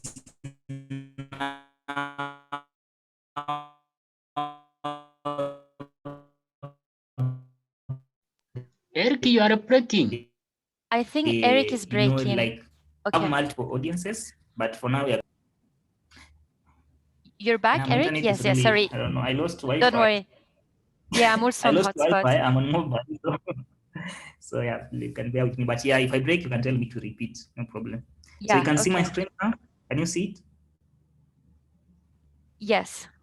Okay, so I'm going to create a new one. So the name, you can give it a name that is that you'll remember or that reflects the contacts you want to have. So in this case, just for sample, I'll call it national, training audience, just for a sample. And then here is where you specify the email that your users, you want them to see when they receive the email, the one that I think Bakar was asking. So I'll say something like, I'll use KMD as a sample. So I'll say like info@KMD. This might not be the correct one, but this is just for a sample like this one. And then the default from name, this is the name that now will appear at the top. You saw this one says ICPAC. So this is the name that you want. And then this is the email and then the name. So we'll put them here. So we'll put like Kenya Meteorological Agency. And it's very important that like to complement what Eric said, the name, it's very important that it's your official government department name, that it's not like Marta or Eric or, so it's very important that it's Kenya Meteorological Department or ICPAC or TMA, or because this is how people will see that this is a trusted source. This is coming from TMA. Yeah. Exactly. So these two are really important. As Marta said, you really need to make sure they are the official email and the name of the department or the agency. And then below here, this one you just want to leave it alone. It will be generated automatically. And then remind people how they signed up to your audience. This is just information to let people know how they got here. So if it's a new subscriber, they'll be receiving emails and then they wonder where this one is coming from. But this is the information that will appear down here. So it's always good to tell them how they got to this kind of newsletter, for example. So this one says you are receiving this email because you have expressed an interest in receiving ICPAC's product. So you can have something similar. So I'll just copy that one. you will see they even have a way to guide you on what you want to, or what information is expected there. These are examples. You can just use that one. So I'll say this one, you are receiving this. I just say like Kenya Meteorological Department, for example. Just copy it and paste it here. It's just for a sample. And then below here is now where you put the address for the organization or more details about the organization, and they will appear below here. You know, like if someone needs to follow back, you know, send an email, reach you through the address or PO box, send a mail, that's where you put these details. So I'll just put a quick details here for Kenya Meteorological Department. For example, the address, I'll just leave that one for now. Here, say, just the same detail, Nairobi. This is just a sample. So the mobile, you can use your contacts. So for the organization. So this is how people reach you back when they want more details. So here we didn't put the contact information, and it's also optional if you don't want people to contact you using that you know, the number or the mobile phone number or landline that you provide there. So you can leave it for empty for now, and the country you pick now, your relevant country. So you can search if you are Tanzania, Kenya, you can pick from the list. So now we are just keeping it at Kenya. So, and the form settings, this one's, for example, the first one, enable double opt-in. So this is when you want your users to confirm, you know, once they subscribe, you want them to confirm if they actually want to be receiving. So it's like double confirmation. You add them to the list, but you also send them an email to confirm. So this works the same way when you are logging into a new website. They always send you a follow-up email to confirm if this is the real email, so that they make sure you are signing up to the correct service, for example, to receive the correct newsletter, for example. So GDPR, I think this applies mostly to European countries, but for the region, you can check them. I don't think they apply so much. So the notifications here, you'll also want to, this is now of where the email notification from MailChimp will be going to.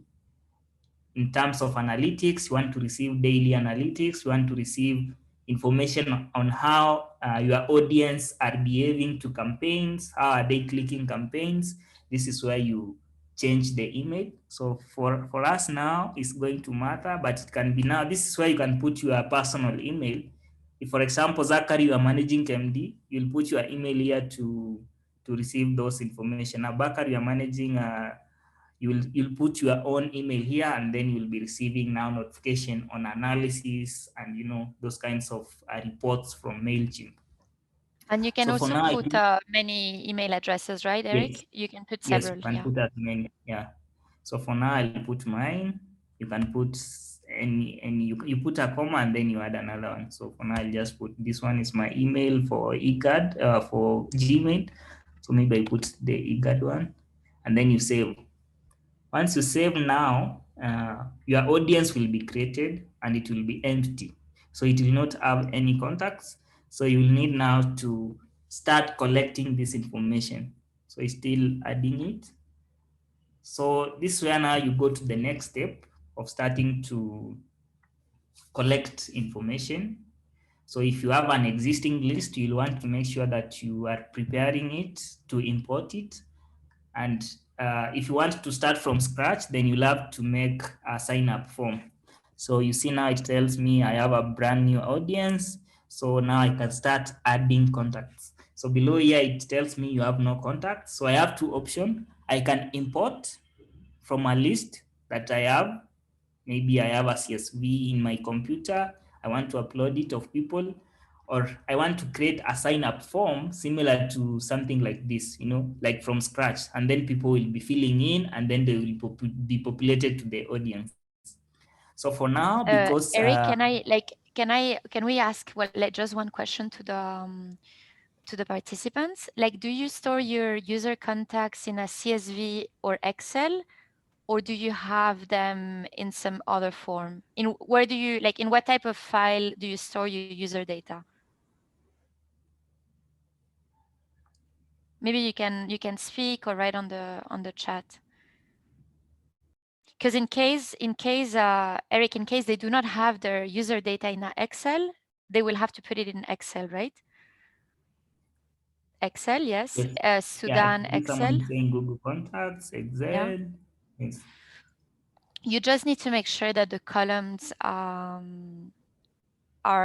properly made. So for instance, you have in the first column name, then surname, then email, then maybe you can have sector, title, organization, etc. Okay, yeah, Djibouti, Excel, perfect. Okay, so like it's probably already, like, if it's in Excel, it's ready for upload, right, Eric? Yeah, it's ready. So yeah, I'll show you on how you can format it in a way that MailChimp expects. Yeah. So Abubakar is saying they store the contacts in MS Word. So yeah, you will need to format it into a CSV, and then you can import it to MailChimp. Okay, maybe we can show how to do that. Yes. Yeah. Yes, I'll show that. Yeah. So let me continue. Yes, so we were here. So before you even import the contacts, you need to create a sign-up form to match the data that you want to be collecting for your users. So this is a very important step. So before you even import your contacts, you want to create the fields or the form that you want to match the data you are collecting. So don't click on import, just go to create sign up form, and then it will import this. I think it needs me to change, so I'll have to edit the email to be the correct one. Let me just go back to the audience. Settings.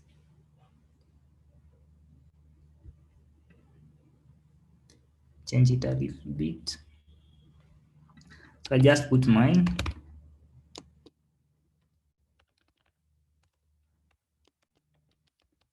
So you'll want to make sure you are using a verified email that you have access to, so that you can access it. So I'll just save it. I hope this one works. Let's see. Yes. So then I go back to manage contacts or overview, and then I start again the process.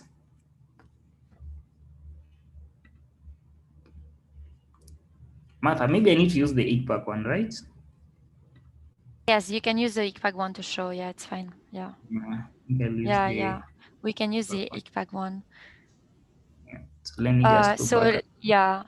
So while Eric goes back, feel free to also type in the chat what type of column fields do you have in your user data? Which type of user data do you store? Do you have like name, surname, email, organization, geographic location, sector, or which are the columns you're currently collecting data on?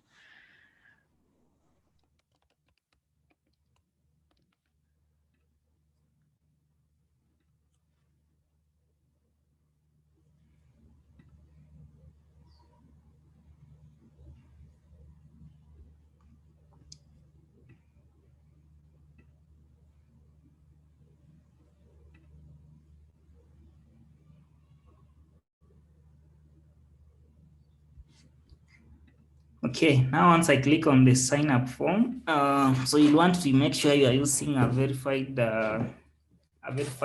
email. So there's a way you verify the email. So maybe we'll be sharing later how to do that. But yeah, so now we come to we want to create a sign up form. I don't know, Martha, if someone has shared the forms, the fields. Can you see them? Yes, you're showing the form builder, right? Yes, I'm showing the form builder. So for now, I'll just use a sample of the information or how we use it at ICPAC, or how we collect the fields that we collect at ICPAC. So we usually have the email address. The email address is the compulsory. First name is also, I think, compulsory, and the last name. The others are optional, and it also depends on which information you want to be collecting. So for us, we decided that these are the most important one. We want to know which sector you as a user you are in, so that if we need to tailor any information, we need to target, for example, the water and the energy sector. Then from here, we can know exactly which users are working in this sector, and then we can send them the relevant information if we are making an update related to water and energy. So for example, if you are sending new information on agriculture and food security and you selected it, you will only receive, we will only send the campaign to these specific users in this sector. So you can also use scale of operations if you want to target the regional users, national, subnational. The country is also very important, but I think for the national Met, it's like one country, but it's also important to know if you have users from different countries interested in your products, especially the ones who are working, in cross country, they're working the whole region, for example, they have they're a company working in many regions and they want to be receiving, information for a specific country that you are working in. So for instance, like for the national med, you could have a drop down with your sub-regions, right? Or with your counties, or exactly.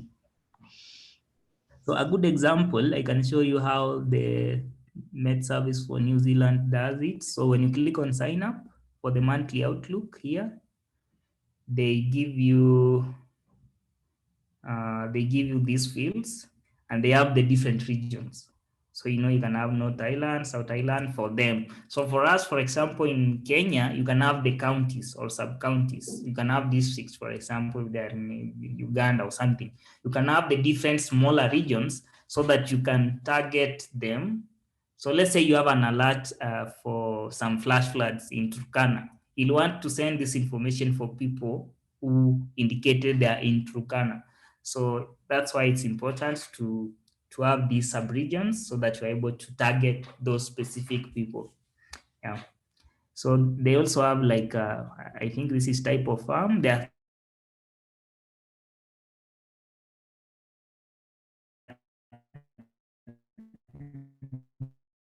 want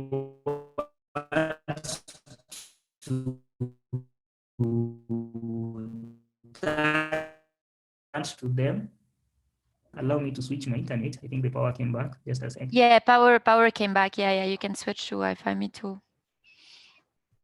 So like feel free to post on the chat. Also, if you already have a subscribe form on your website, you can post it on the chat so we can check it out. Like we can check your subscribe forms. Yes. Yeah. So yes, this is very important. You really want to make sure you have this information before you even get started. So make sure you list all the things you want to be collecting, the regions, and then the different products you will be offering.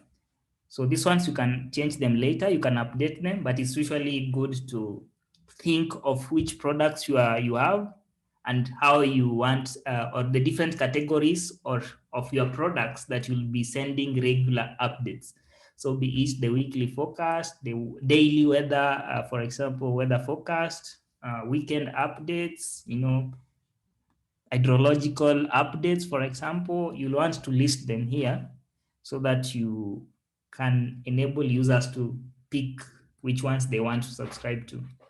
Yeah, and also the type of organization. This is just an example of how we collect it at ICPAC. It can be different for you depending on the exact data that you want to collect. So once you have these ones, then now you can go back to MailChimp. Let me see. I think I'll close this one. Yes. Any questions? Yeah, any questions so far on this, on the subscribe forms?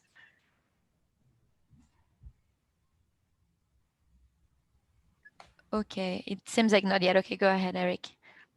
Okay. If this is like just like post any question at any time, because like we know this is like, if it's new, it takes a little bit of time to get used to it, to the subscribe forms, and then to match those data fields with what your segments in the audience, and yeah, but it's actually quite user friendly, right, Eric, when you start using it?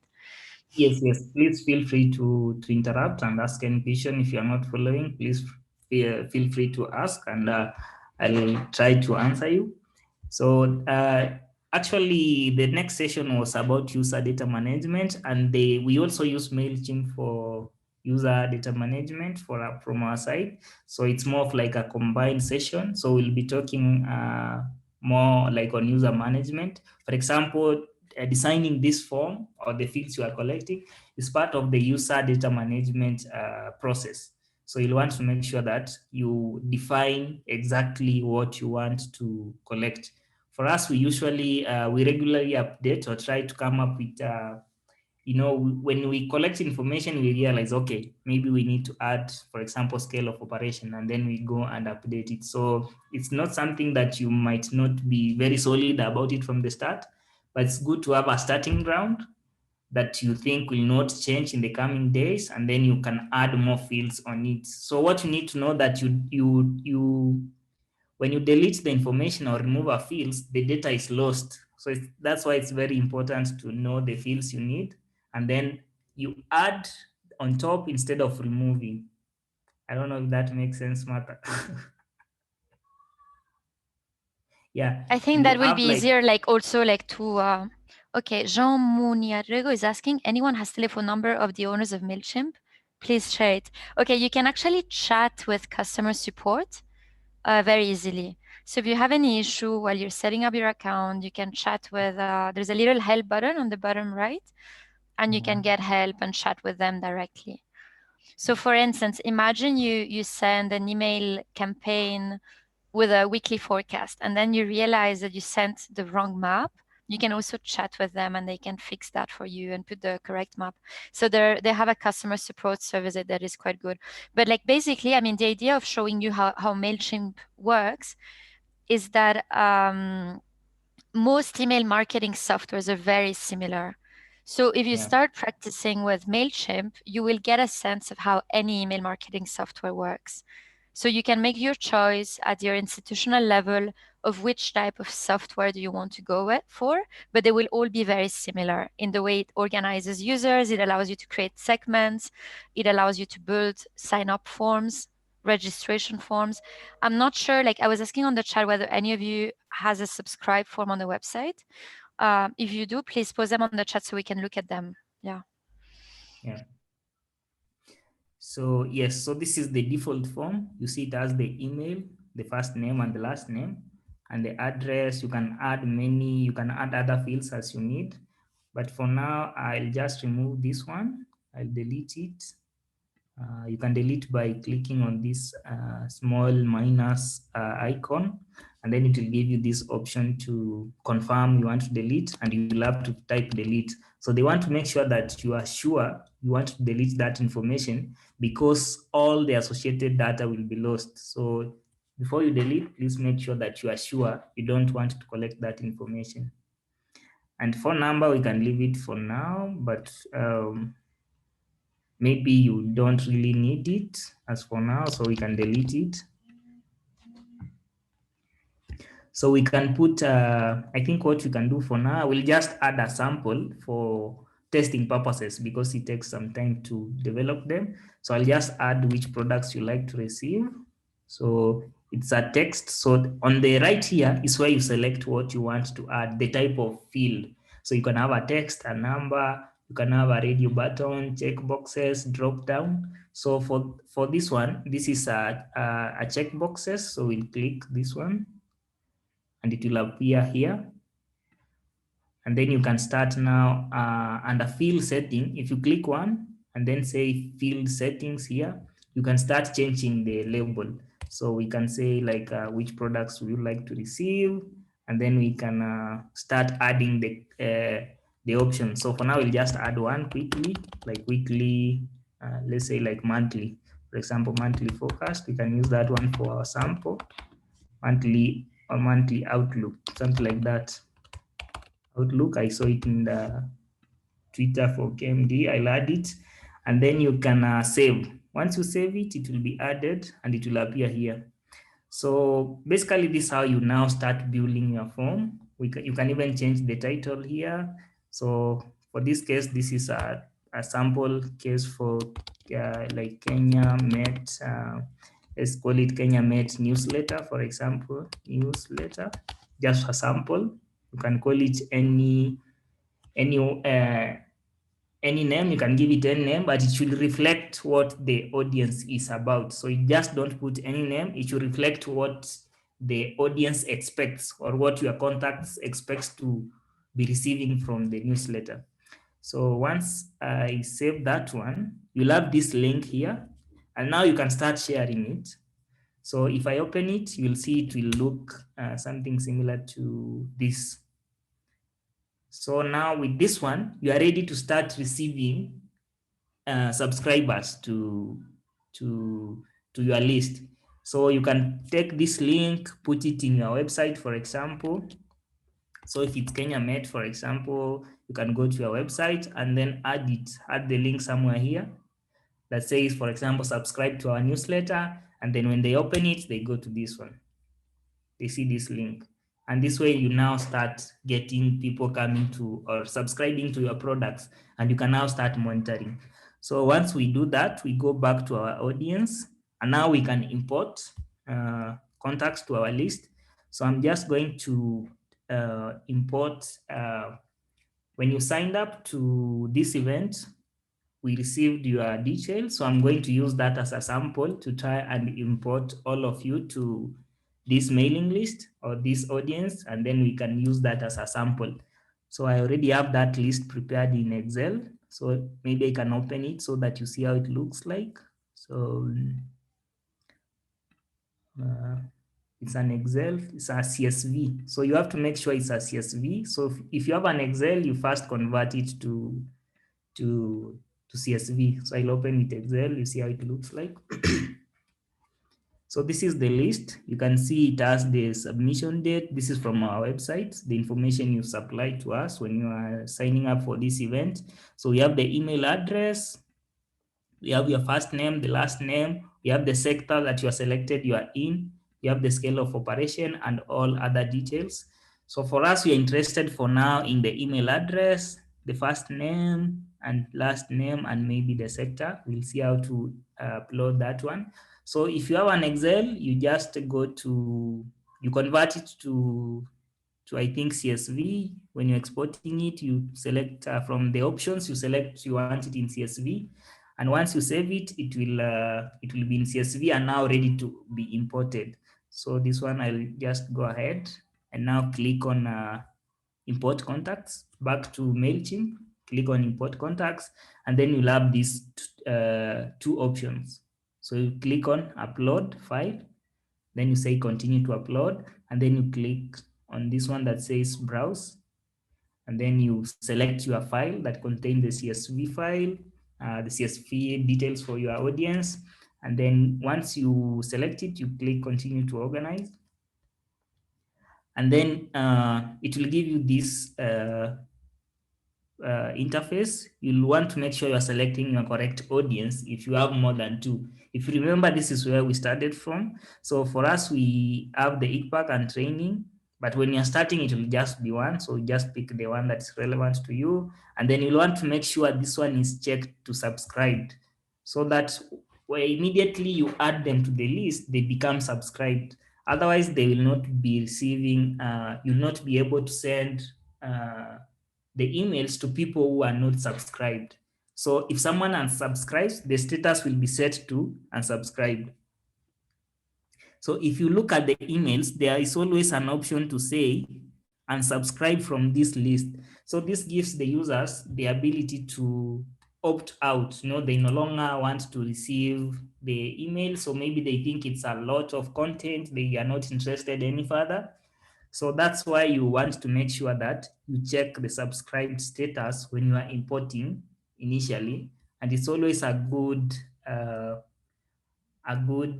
way to tell your users that beforehand that we'll be adding you to, you know, our mailing list. So expect this and this. So this one, you don't want to check anything for now. So you say continue to tag. You can use the tags to arrange your audience again, but for now we don't need this one. Then you go to continue to match. So this is the very important step that you need to do to match the content of your CSV file to what is in your sign up form. So when it's red, it means that this one has not been matched to any field in your sign up form that you created. So if you remember, our sign up form looks something like this. We only have these ones as a sample, but you can add more. So we want to make sure the data we are importing, we are matching it to these details. So this one, you can leave it.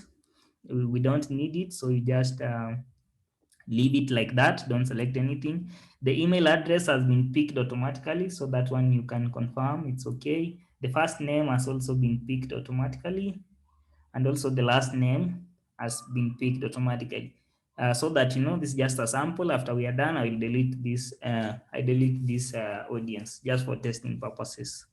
So the sector, for now, we didn't create a sector, but if you add a sector in your sign up form, this is how you will be able to match it. So you click on one, for example, and then you match. You select from the list. These fields will appear from this drop down, and then you are able to do the match. But for now, we don't want to do anything. So the scale of operation, you can also match that one. The gender is also an important one, but for now we didn't create it. Yeah. So I think for now we only need those 3, so we can finalize the import. Then you can say complete. So it will tell you like 59 will be added, and you can see here we have imported 59 contacts. So you can now check on the contacts, and you will see they are all in here. So now your list is already has 59. So this is a good starting point.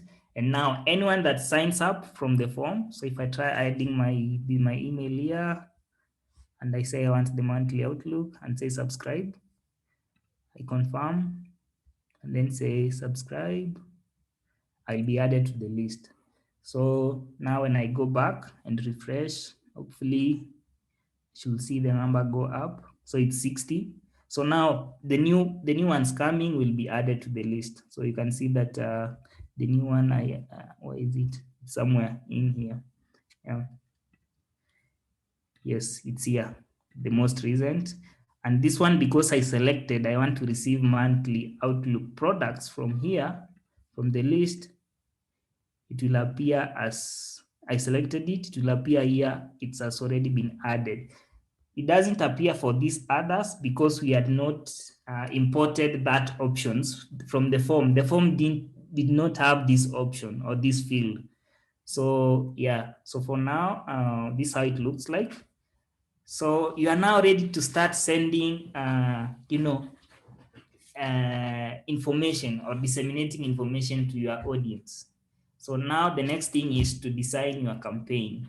A campaign is basically, or before we go here, does anyone have information on importing or a question on importing the list? If I went too fast, please, you can also tell me. I can so just like while people ask questions, go ahead, ask questions. We know this might seem complex, but like it's actually quite user friendly. Also, we are recording all the trainings, and because Eric went step by step, you can go back to the video while you try to create a sign up form. How many of you have sign up forms, by the way?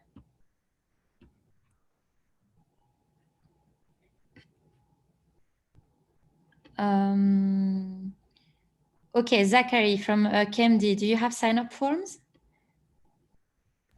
Yes, Alomata, at currently we don't have. We only just receive the request. Maybe somebody can just email you that kindly add me to your Weta email so that I can get the Weta products, but we don't have. Maybe we can think about it. Okay, so like this is good because I think it might be the case for many meteorological departments in the region that you still don't have a sign-up form. So the good thing of sign-up forms is that it's basically a URL. It's basically a link. So the link that Eric showed, this link, you can put it anywhere. You can shorten the link with Bitly or one of those services, and you can put it on your Telegram channel, on your WhatsApp channel, on Facebook, on Twitter. Exactly. So like when people go to your Twitter account, you can have their subscribe, with a little icon and then the subscribe button. Okay, so Jean from Rwanda says Meteo Rwanda has a subscription form online, but the system is down since 3 days. That is good. Do you put the subscribe link in social media accounts as well? And which email marketing software do you use in Meteo Rwanda, if you already use such a system?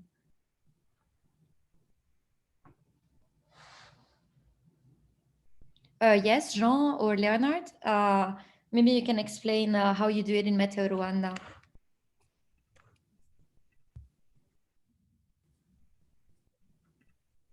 I think you're muted.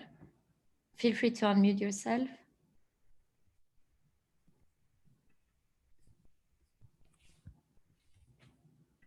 Leonard, Jean, I think your mic. Here, Leonard, yes, Leonard.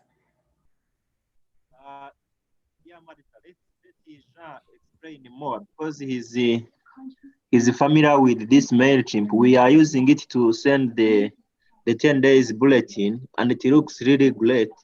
So let him chip in and explain more because he's in that back. He's involved in the background of how the work is. Great. So yeah, feel free. So Jean, explain to us what you do at Meteo Rwanda. You can even share screen. Hello everyone. Hello, Jean. Yes, this is Jean from Meteo Rwanda. We have used MailChimp since 2018, if I'm not wrong, and it helped us very much. But the issue is that we are still using the free version. We wanted to shift from that version, but as of now, MailChimp did not respond to our request. And it was a bit difficult to pay through Visa card because the government preferred to pay through bank accounts. So now, MailChimp, we have created some forms. We share with our stakeholders the 10-day bulletin, the agromet and the climatological bulletins every 10 days. And we are able to check whether they received, they read, or even we can locate where the user is located. But now, as I said, our system is down.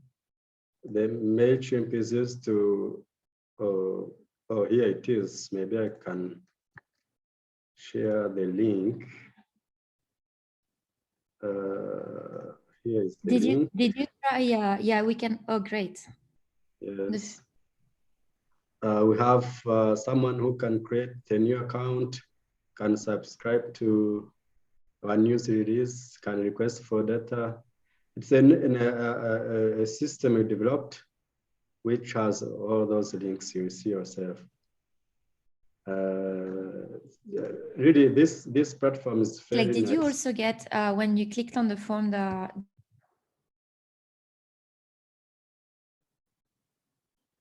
Just go ahead. Just asking our developer, Eric. Yes, you're muted. Okay, I have like when I clicked on the link, I got like a notice saying your connection is not private. Did other people get it? Eric, did you get it? Yeah, I think I saw it. I think it must be an issue with the SSL. Yes, but it is a security issue. Proceed. I can see it. Maybe I can open it from my side. Yes, so this is how it looks like. Yes. So I think it's there's a subscribe one here. Yes. Yes, there's this one. So I think it has the first name, last name, email, and the sector. Yeah, I think it's a good starting point. And if need be, you can, I think, add even more, depending on your needs of collecting the data. Yeah. Yeah, sure. Yeah, that's really great news that you're already using it. And how has been your experience sending? Which type of products? So you're not asking currently which products they want to receive, right? No, it didn't, but now there is a survey which is ongoing, so it will help us to collect more information on users' needs, so it will maybe inform the update of the system. Exactly. So you could, for instance, have like, you know, like some check boxes for the users to select which products they want to receive. Sure, So that sure. this way you choose what you send to who. So you allow users to subscribe. For instance, you said that you use it for your 10 days bulletins. Yes. So you could have, for instance, 10 days bulletins, you could have warnings and alerts. You could have, you know, like you basically come up with your categories of products, and then you allow the users to select which products they want to receive. And then you only send those products to the people that said they wanted to receive those products. Maybe I will share you one of the products. Mm-hmm. Okay, it is. Here is the link.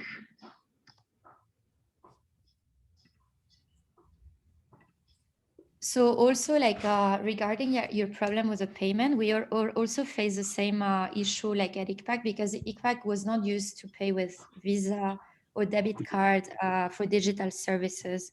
So Yeah. like we also had to like ICPAC had to get a corporate credit card, Visa or MasterCard, I cannot remember. But with that card, it's basically like a prepaid card. So we pay, ICPAC is paying at the moment $70 a month, and for our 6,000 users. So like we basically pay with that debit card. So if there is a way for your government agency to get a prepaid debit card, sometimes it's a little bit easier than just have a Visa card with no spending limit, because you know the prepaid cards have spending limits. So you can, for instance, put like $700 for the entire year, and then MailChimp charges that prepaid debit card.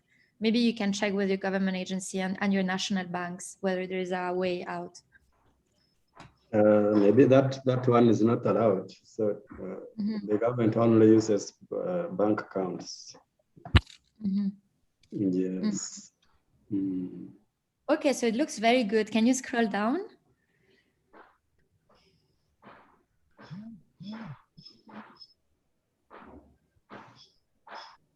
And while I'm still talking, MailChimp is good because you can even check the previous documents or information. So the subscriber has that privilege too. Mm-hmm. Yes. So somewhere above there is okay. There are the list of all campaigns we share to users. Yeah, that's really great. And of course, you can also allow the user to select whether they want to receive like the information in English or Kinyarwanda, or right? Yeah. Or you can have it in both languages. Yes, we have two versions. So we send both of the versions, so anyone can choose whichever he finds very useful to him or her. So if you want to. Sorry? Go ahead. The voice is lost. Lost you, mother. Okay.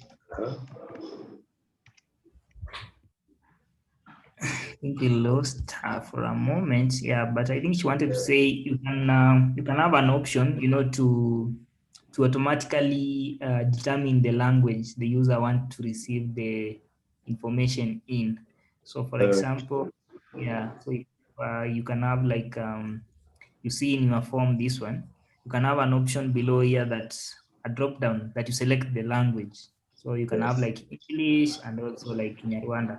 And then in that way, you're able to determine automatically which language you are going to send the user the campaign to that specific user. It can be automated in such similar fashion.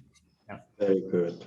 We also have created a survey using MailChimp, but it was about to be tested.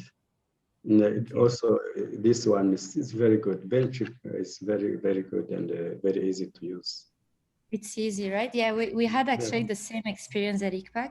We've been using it also for the past maybe 2 years, and it has really like made our life simple. Yeah. Yeah, true. Thank you very much. Maybe if you have further things, I can talk to you. Yeah, thank you for sharing your experience at Met Rwanda using MailChimp. We were not sure like which softwares the National Met are using currently. So it's interesting to see that you're also using it. The World Meteorological Organization is also using MailChimp because it's really easy. Yeah. Maybe I didn't mention that when someone is using the free version, so MailChimp forces its logo and contents in the footer, right? In the footer, yes. Yes. So you will not be able to remove it, but in the paid versions, maybe you can set your proper footage and headers. Yeah, but feel free, Jean, to like to message them again if they didn't respond, because they're usually quite good with customer service. So maybe it's just that they're busy, or maybe they just miss your message. So feel free to email them again through the channels they provide in the platform. When you click on the little interrogation icon on the bottom right. True. Very good. Thank you very much. Okay. Yeah. So I see someone, Amn was asking, the MailChimp, does it has mobile app? My intention, I think it's easy to get pop-up notification from target users having the app on their phone. So yeah, they don't have an application for users, but they have an application for the people who are making the, who are sending the alerts and maybe newsletters.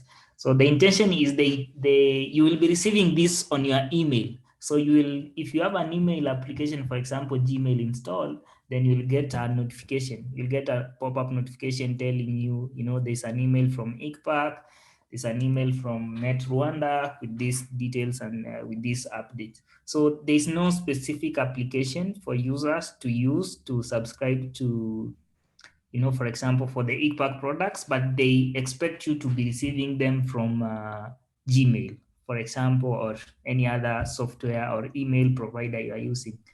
So yeah, in that way, you'll be getting the pop-up notifications on your email directly. Yeah, and not having to install a different application.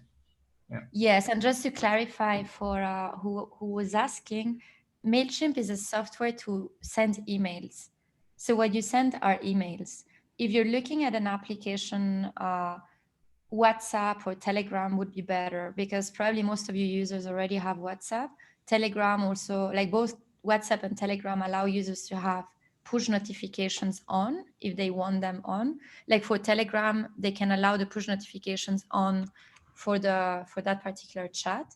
So if what you want is push notifications on mobile, then you need to use or WhatsApp or Telegram or other mobile apps. But MailChimp is purely for email marketing. So yes, people receive the emails you send on their mobile if they have Gmail or Outlook or whatever email provider they're using on their mobile. Yeah.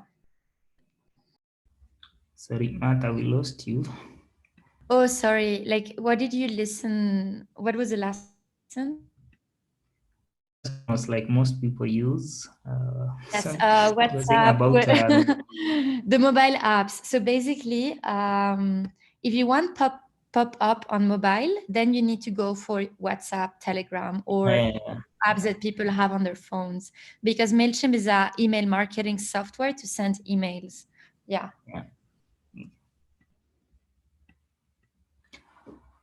All right, I think we can continue. Or there's something else. Okay, got it. Thank you.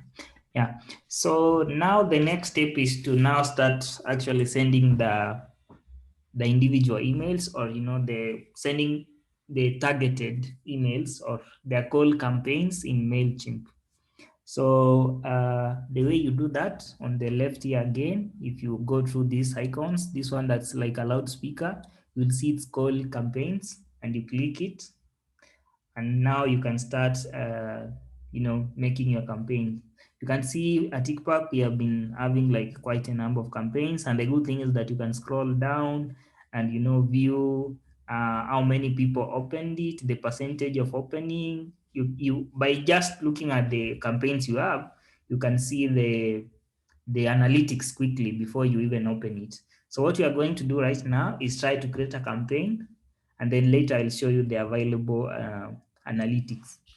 So what we are going to do, I saw we are again using KMD as a sample. So I was looking at Twitter and I saw they sent a monthly look for June. So I just prepared just a quick sample with the title, some content, and then the map, just to show you how you can prepare your content and then upload it to MailChimp.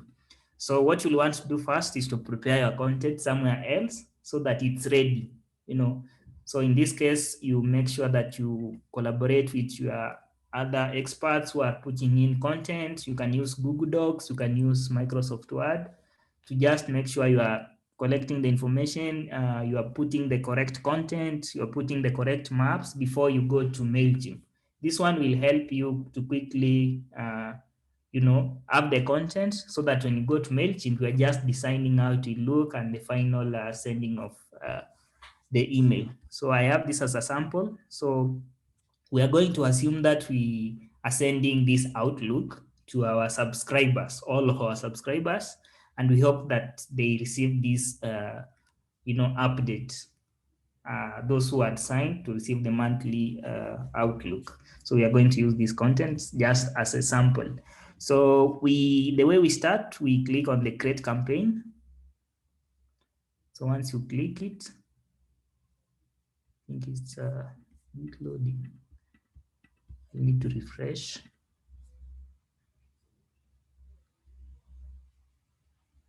Yes, and then once you click on create campaign, oh no, it's taking some time to come up.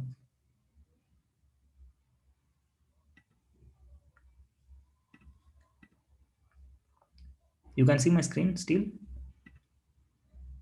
Yes. Okay. Oh no, it's still loading. I think the internet today is a bit of a challenge, but just give it a few moments.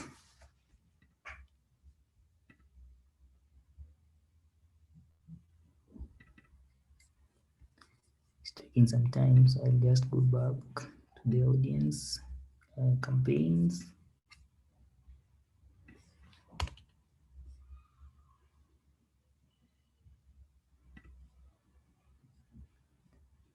Create campaign. Yes, once this pop-up comes up, you want to click on email, and then you start now filling in the details for your campaign. So for this one, we'll just call it like monthly Outlook. Then you say begin, and then it will give you now this interface whereby you start filling in the content and the information. So it's right now it's loading.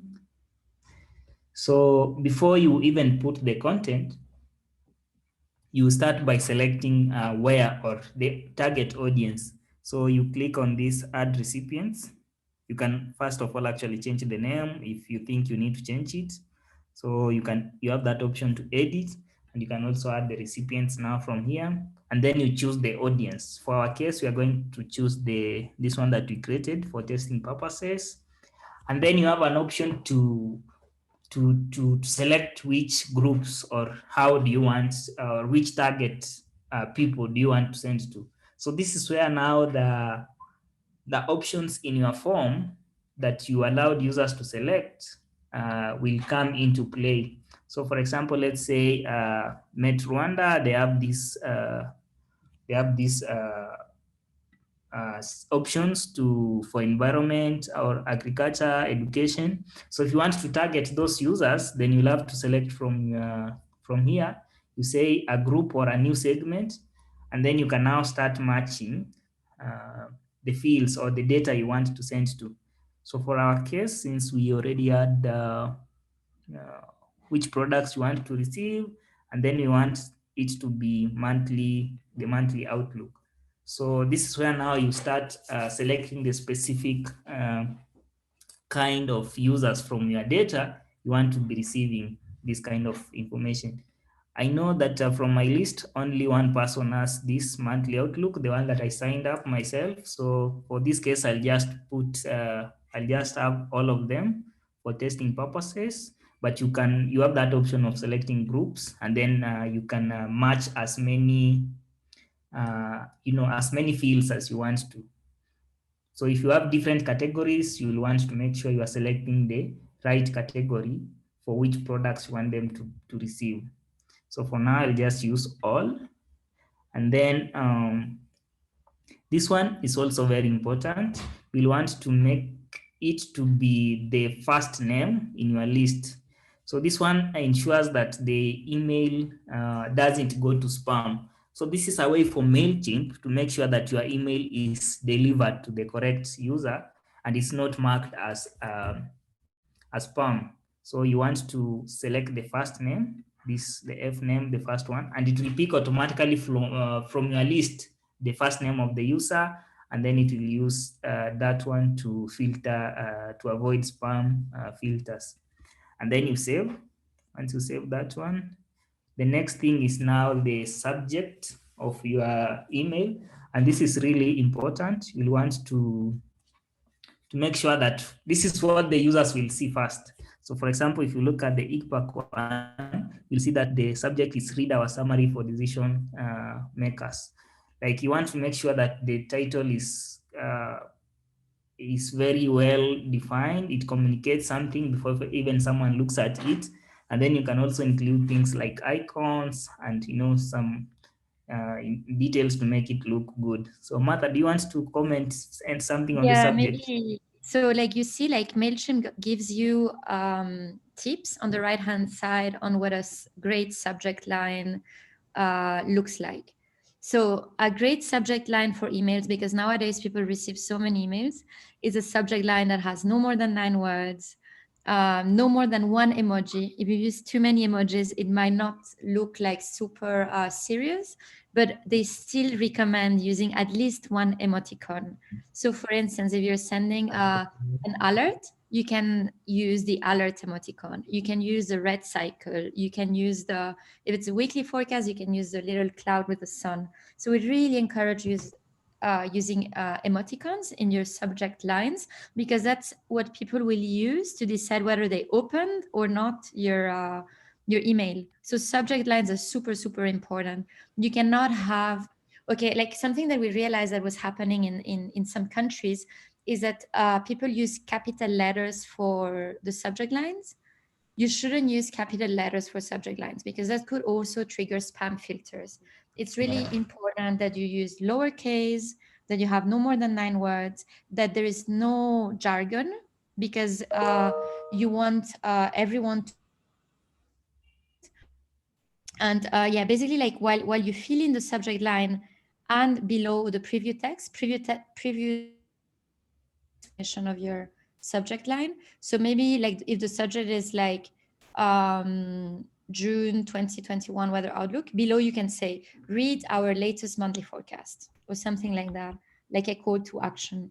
It's really important, like in all your public communications, to have clear calls to action. Yeah, so that's it. But you will see that MailChimp hasn't advice on what a good subject line looks like. So like if you write everything in caps and there's no emoticon and the subject line is too long, MailChimp will tell you this is not a good subject line. Okay, thank you, Martha, for those tips. So once you save, now you are ready to actually design your email. So you click on this button that says design email. Once you click it, you'll now open this kind of interface.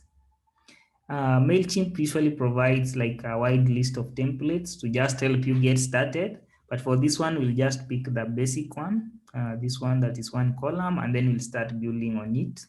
So when you click on that one, it will pick that template, and then it will give you this interface, and then you can now start putting your content. This one is like a drag and drop, so you have like blocks of things that you want to add. So usually you can think of the you can think of the contents or the blocks you want to have in your email. So if you use the sample for Meteo Rwanda, I don't know if you can open that link again. So yeah, let me open this one. So if you can see this one, they have like the logo. So this is how the content is arranged. There's the logo, and then there's the main subject, and then there's like the date, and then the details follow. So we can use. Eric, can I just like intervene here? So like it's really important that like you make sure that the text of the body of your email, it's all in the same font. I think it might be the case that in this case, what is written under Iriburiro and in Kamake, it's different fonts and different spaces. So you need to make sure that the spacing, the font type are the same across your email, and that the titles are also quite prominent, and also are always like, if you choose like a font for the titles, keep it across. Yeah. Yeah, so we are going to start with the logo here. So the MailChimp has this help us. When you look at it, it will highlight that area. And then when you click on it, you'll see this small edit icon. And then when you click on it, you are now able to start editing this specific block. So you can see here, this is the default logo. So we need to, for example, change this logo. So you can click on replace, and then you can select from things that you already uploaded, or upload a new one. So in this case, maybe we upload the one for, I have the KMD logo somewhere here. So we are going to use that one as a sample. So, and then it will be uploaded, and then it will appear here. So right now it looks a bit big. So we are going to reduce the size a little. So like that one. So you can be checking which one is correct. And there's an option to preview how it will look like. So you can always, as you are creating the content, you can be previewing it. So if I click on this one, this button here that says preview, and say preview, enter preview mode, the first option, it will give you this preview. And now you can be seeing how the sizes of the image looks like and all those. So right now it still looks big. That's because we have not saved. So if you need to see the updates, you need to click on save and close, and then you can preview. And you can see now the logo has reduced a little bit. So it's good to be always like, as you are developing the content, you can also be previewing it. You can actually even look how, have a preview how it will look on a specific web browser. So this is a bit advanced, but you just click on inbox and then say get started. And then you can look for Gmail, for example, here, Gmail somewhere here, Google Chrome. Maybe I just need one. Let me just remove these others. These are now the sample rendering way they will look, for example, on a Gmail, how the user will see it. So if I click on add one, it's doing some loading. Basically, it gives you a quick view of how the email will exactly look on some email provider. For example, Outlook, how will it look on Gmail? So it gives you a viewing angle of the email. But for now, it's taking some time, so we'll come back to it. So yeah, so we are now going to do the actual content. So you can click on this, and then you now start adding your content that you prepared. So we can delete this one and go somewhere here and maybe pick this one. Just copy paste it and paste it here. We copy and then paste it here. Usually when you copy, it comes with the styles. So you need to clear the style so that it looks like the normal content, and then you can now start styling the sizing, the fonts. You can increase for the title, maybe the size you should make it like a, let me see. So there is also, if you click on styles, Eric, like for the titles, yeah, exactly. When you go back like to the CMS, where it says default next to font, there you have some different types of already predefined titles that you can use that look good. So if you put like heading 2, for instance, yeah. But anyways, like the one you chose, like it's already good. But basically, you can choose the Yeah. speaking everything. It's fine. Yeah. But clear styles function is a very important one, because when you copy paste from Word, it will come maybe with styles that do not look good. And Yes. MailChimp has studied, what works very well with users. So if you clear styles, it will go back to the MailChimp default, which is quite good actually. Yeah. So for example, this one that I copied from Google Docs. So you see it's already bold. So we need to return it to the default. So you highlight, you select the whole content, and then say clear styles. Yeah. And then it will come back to the default like fonts that you normally see. So the styles, I'm going to try to put it in, but it puts everything. I don't know. Maybe you need to, let me see. Just put it here.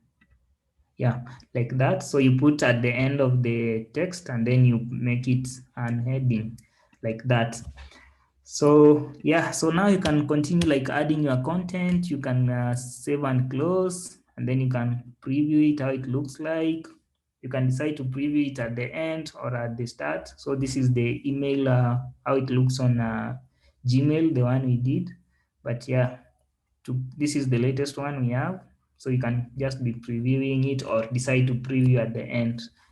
So the next thing we are now going to add is the image. So you go back and then you'll have these blocks.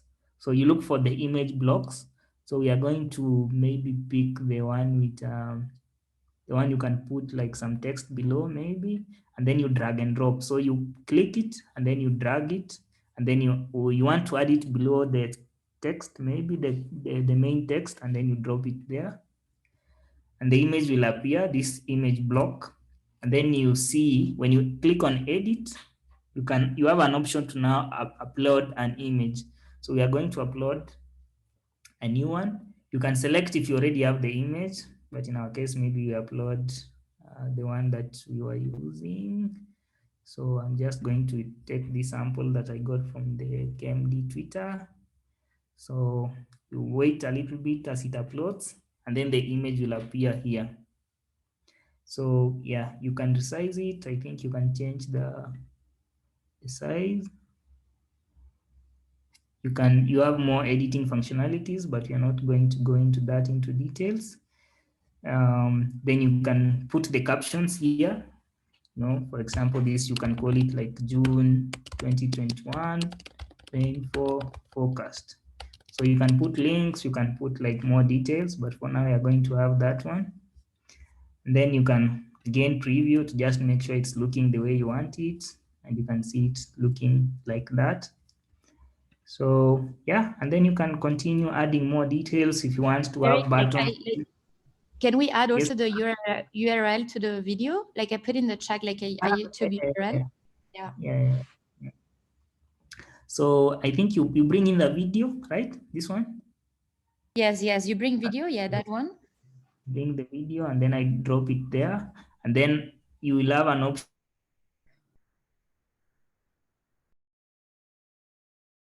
Let's see. Yes, there's a video here that Martha shared, and then I'll put the URL to it here. Let me paste. Yes, and then if I save and close, let me see if it will appear.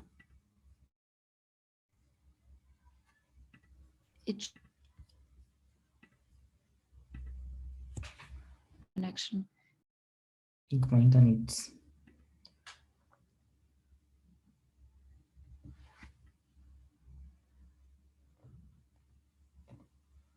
Hello, maybe try with the second one, the second URL I just posted. Yeah.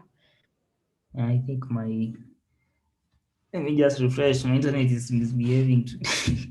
It's okay. Let me refresh it quickly. Yeah.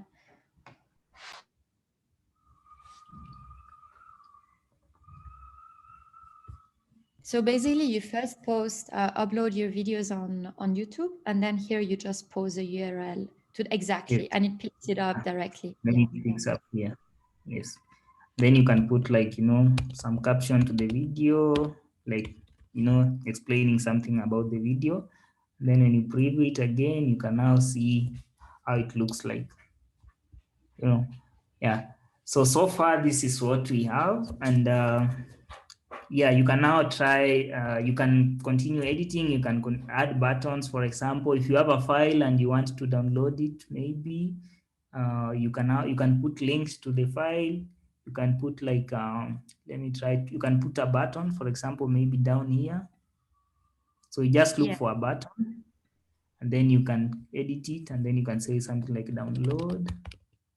Then you can put a link to the document. Yeah. So for now, I'm just not going to put anything there. Just going to So save. you can either link up to your website, or you can actually also upload the file on MailChimp and link to the file on MailChimp. Yeah, both are okay. And you can even have the social share, yeah, there, that one, so that it allows people to share your emails on their social media, on Facebook, on Twitter, and you can even add more if you have other services. And the same applies to the footer, right, Eric? In the Yes. footer, yeah. So you can decide to put this one at the top here or below there. Yeah. So like in the footer, basically, like you have links to all your social media accounts. Maybe we can show what we have at ICPAC in our footer, in some email. Do you have some email at hand? Yes, let me see. Yeah, so we basically, I mean, you probably have more than one social media account, right? We have Facebook, Twitter, we have the website, we have Medium where we put our blogs, we have YouTube, GitHub where we put our code, LinkedIn. So basically you list all your social media accounts on the footer of all your email campaigns. So yeah, for example, here you can edit the one to Twitter, maybe put like, I don't know if I have the one for KMD. Or even Telegram, right, Eric? Like if you have Telegram, you can also add Telegram to your to the footer of your email campaigns. Yeah, exactly. You can even have a button in the email saying "Give us feedback," and it can link up to your Telegram channel. Exactly. Yeah. So yeah, this is how you edit it. You just click it, and then you start changing the URLs. For example, for Facebook, if you have the correct one, and then you save it, and then you can put as as many as you want. You can continue adding them. You can add another one. If you have, for example, which ones do we? If you need to add to the Facebook, to a website, and then you have feedback, you can call it like feedback, like that. And then people can give you feedback by clicking on that link. You save it, and then it will appear somewhere here, those links. Yeah. So yeah, so basically that's how you build the template. You preview it. You can send a test email. So I'm going to send a test email to my email. So you click the second option that says send test email. Then I'm going to send it to my email just to see how it looks like. Then I say send.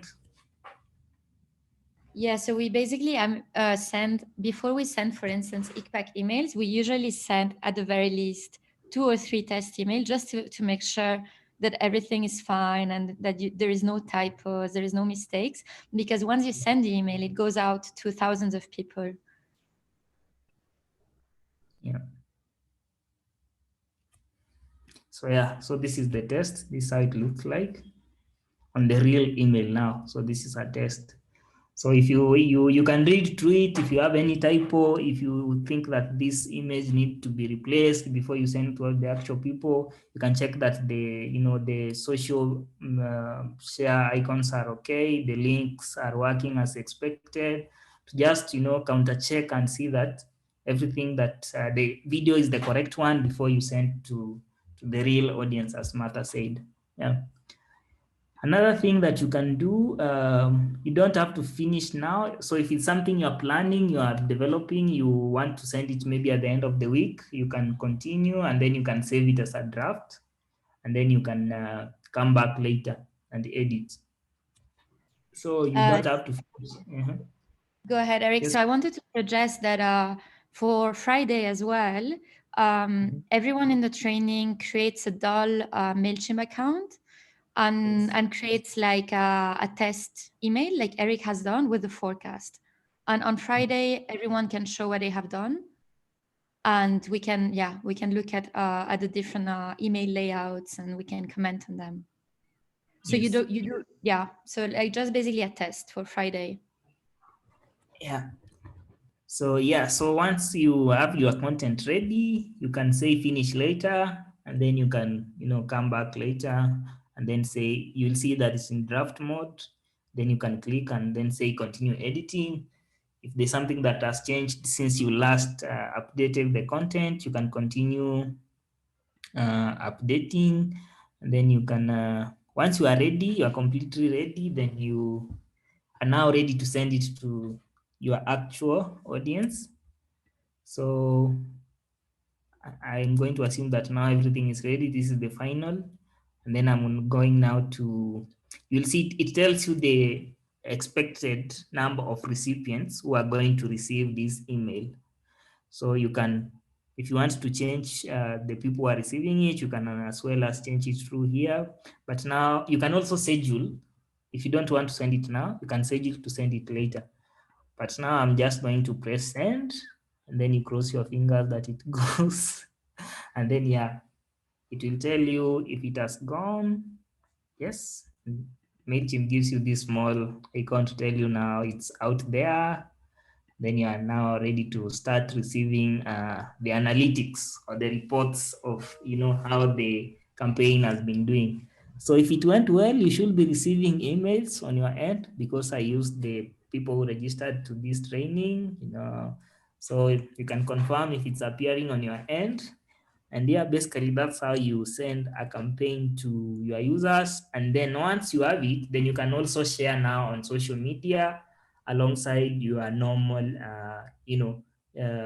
things that you share on social media. So for example, I'll show you how ICPAC did the one for, or how they did for the forecast. So this is for weekly temperature forecast from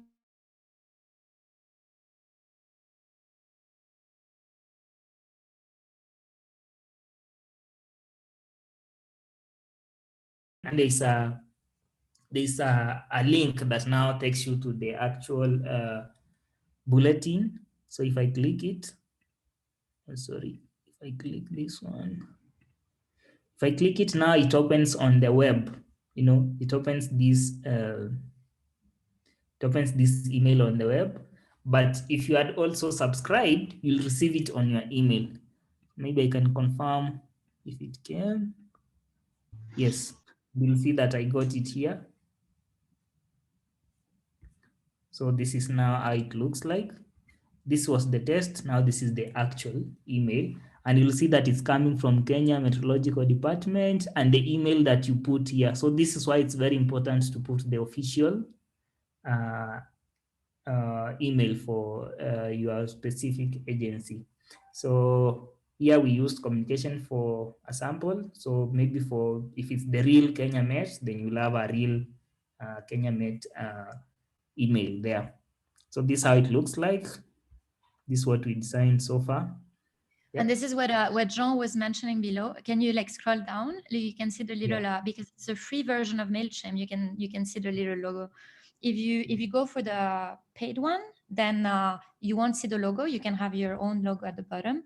But remember, the free version is up to 2,000 contacts. So we encourage you to play a little bit how these email marketing softwares work. Yeah. Okay, so yeah, that's how now you get your newsletter, your updates, your weekly, monthly, yes, out there. Yes, Martin? Yeah, go ahead, Eric. I have a bit bad connection. I was mentioning that we were planning on finishing the session today at 1 p.m., but we still have time now for questions. Yes. Yeah. So I'll quickly go through is now looking at the campaign and seeing the report and the analytics, how it did. So for this case, I'm going to use the previous one that we had for our seasonal read summary for decision makers. So this one to just show you the reports, how they look like. So this is the preview, and then you have the option to view report.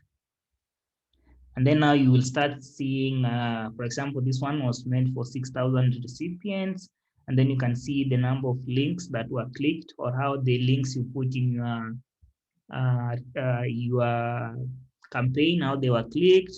And then you can see the opening rate, the percentage of how people opened it, the characteristics of your audience, the mail percentage, the audience size, how many emails were opened so far, how many were clicked, how many bounced, how many unsubscribed from the email you sent to them. Maybe they thought it's too much, but it's very good analytics. It enables you to learn how your people or how your audience is responding,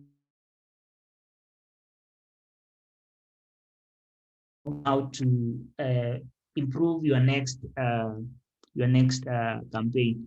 So something that I learned from this campaign that we did, to just show you how you can learn and fine tune. So I'm going to open the click map. It's still loading. Yes. So if you say view click map, this enables you to see how people are clicking on the different sections of your campaign. So you can see like people are clicking on the ICPAC logo, like 1.5 of people are clicking here. You can see like 67% of people downloaded clicked on the download button. 7% of people clicked on this image. 8.6% of the people clicked on the press release. So you can see for this one, the most popular one was the download, because it's like the first one here, and people, came to get the summary for decision makers. So the next thing they will do is to download the document so that they can read further. So you want to make sure that the action buttons are somewhere at the top, because that's what people will immediately look at, and then they're able to pick, download that information. And the other thing, for example, for this one, I noticed that we put a link for people to explore the East Africa Hazards Watch, but you'll see that it has very low click rates. That's because when I was trying to understand what might have happened, because people see the download icon as the first one, and when they click, they go to another page, and then they never come back to complete scrolling down. So you want to make sure that what you really want people to see is the first one up there, so that they don't lose focus. When they click somewhere else, they might not come back. So make sure that the first thing you want them to see or download or click at is what you really want them to see and download. In this case, it was the summary for decision makers, and you can see that most people, after reaching a press release, maybe it takes them to another site. They never came back to complete, viewing the email. So this is how now you learn, and the next one, you can, improve on how you place your content. You can analyze the click areas, and then you learn how people are actually looking at your emails. So yeah, MailChimp actually provides very good analytics on that. So Martha, do you want to comment anything else? No, I think I see many people are saying on the chat, really great. It's a great tool, really. It helps a lot with digital marketing. It helps increase your audience for sure. Like your users will grow as soon as you put a subscribe button on your website, you will see that your users will grow, because there are a lot of people that end up on your website. You just need to make sure that the subscribe button is very evident on your website, that it's not hidden under a drop down. So usually subscribe buttons are highlighted because you can clearly see that it's a button. They're usually on the top right or on different places of the website, but they need to be very clearly visible, right, Eric? Yeah, they need to be very clearly visible. Yes. Yeah, I think we are done with the main presentation, Martha. So if you can take questions. Questions. Yeah. Okay, questions, audio on the chat. Raise your hand. Really, do not be scared of asking anything, really, because we know that for most people, it's a new software.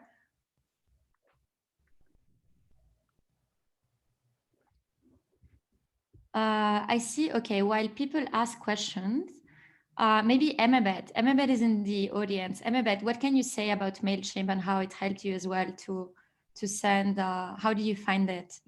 Emabet is in charge of sending a lot of the climate information and the news brief that ICPAC shares. Yeah.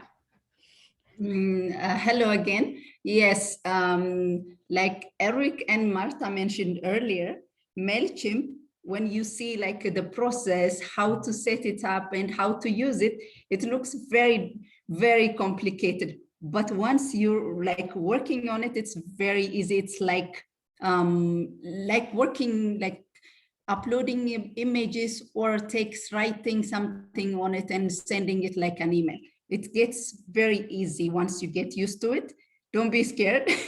Yeah, I was, even for me, it was a bit difficult when I start, but once I start using it, it's fun also. It's, you can do anything. You can change images, you can, you know, text and the fonts, everything. So it gets easier, and you will like it, and it's a very good, like to reach more people and in a very structured way. So I like it very much. So it's going to be very easy once you start working on it. Thank you. Thank you very much, Emabet. Great. Yeah. You'll see, like, don't be discouraged. And again, like, there's all the email marketing softwares are very similar. So once you get familiar with one, you will be a lot more empowered to use any of them. I see Sote says, I'm looking forward to the video. Yes, Sote, it's really easy to add videos to emails. It's basically, you just embed on MailChimp the URL, like the link to the video. You first have to upload the video on YouTube, remember. IMN2, I'm not sure who that person is. Thank you. Do you have sample video on how YouTube that describes MailChimp? If you want to learn more on your own, feel free to go on YouTube and type MailChimp introduction. There are a lot of videos that explain how to use it, like for any other software nowadays. So like, feel free to, yes, to explore more on YouTube. We will definitely upload these videos to our YouTube channel, and we will share the links with you this afternoon. Any more questions?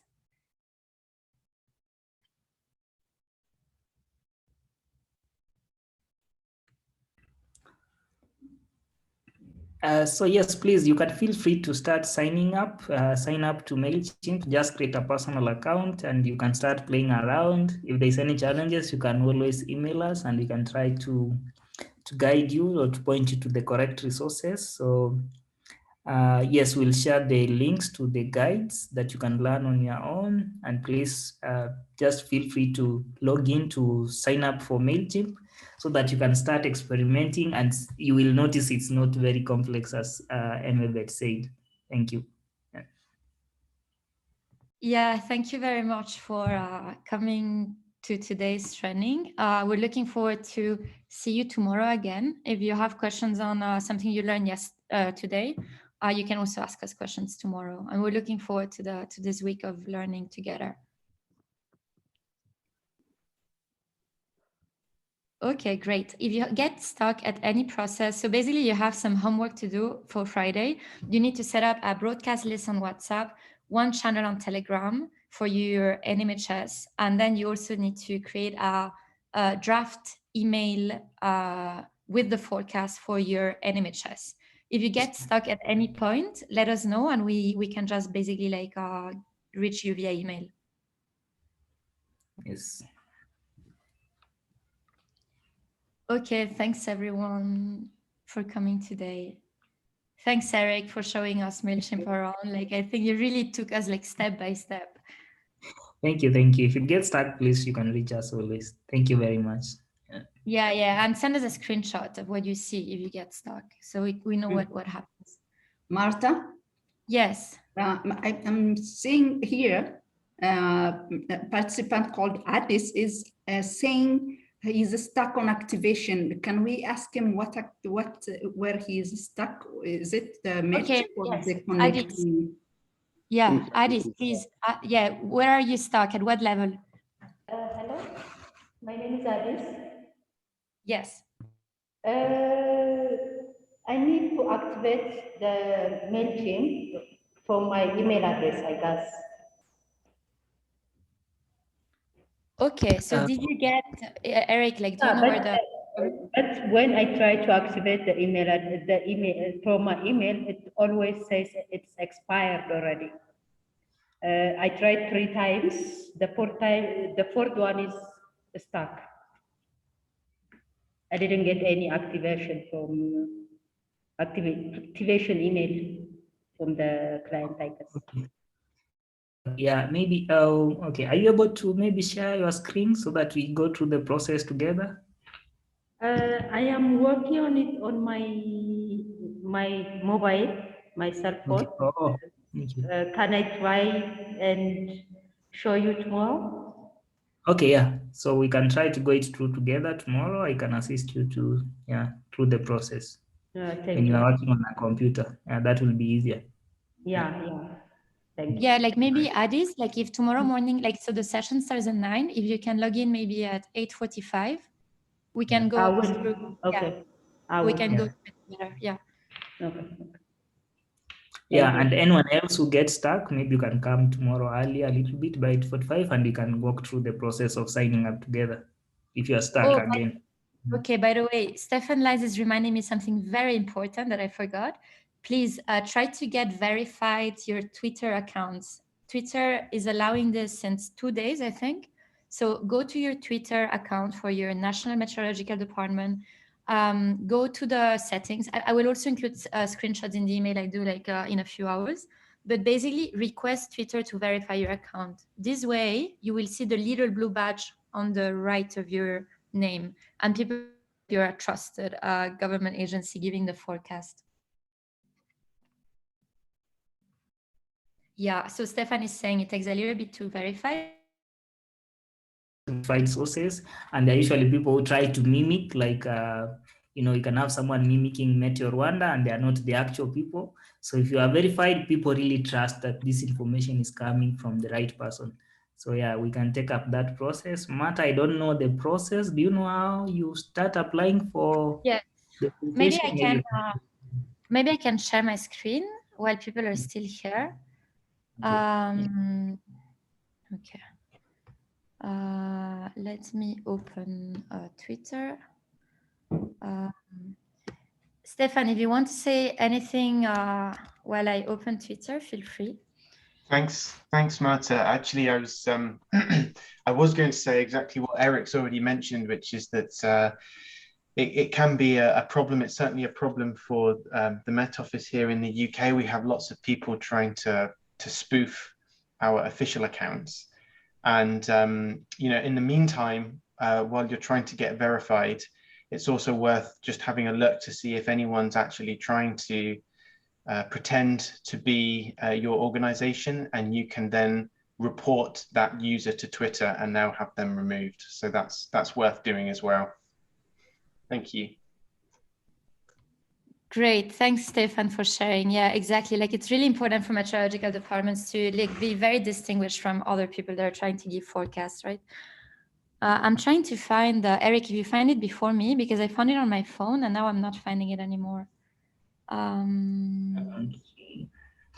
Maybe we can share it later. Yeah. I think it's privacy and safety.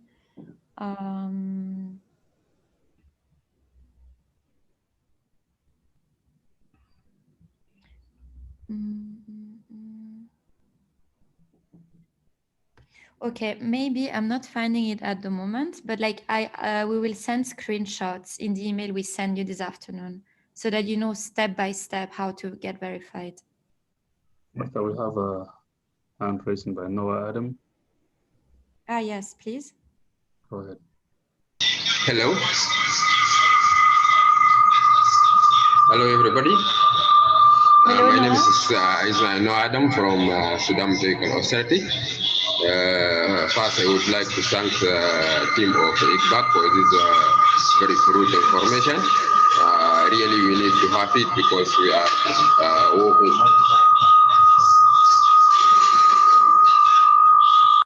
Yeah, I think like. Are you hearing me? Is it just me or there are some sound issues? There's a lot of echo, maybe. Hello.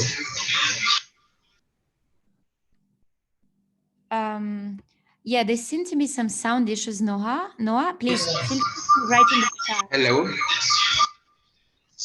Hello. Yeah. No, we can hear you, but there is a lot of Are you echo. hearing me? Yes, we can hear you, but there is some echo, so we can't hear you very clearly.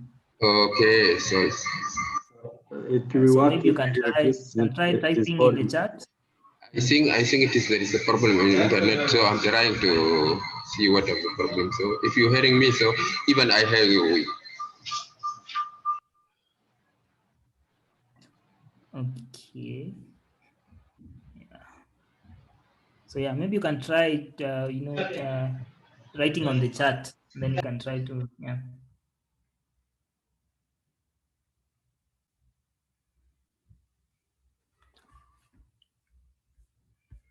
No, can you try speaking now?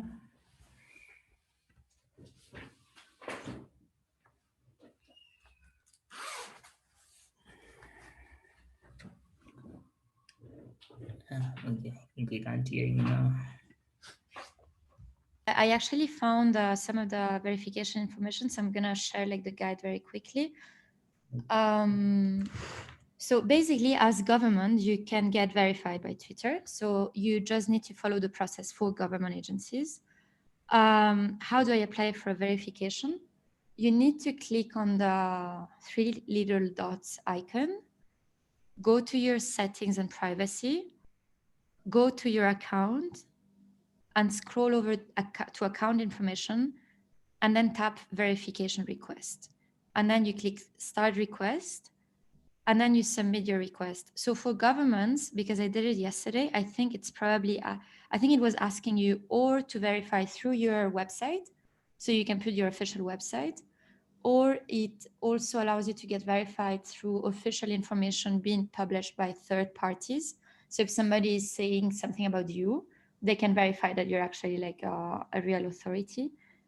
But we will add this article with step-by-step. I'm gonna put it in the chat right now, and we will also put the step-by-step process in the email this afternoon. Yeah. Okay, you have the link on the chat.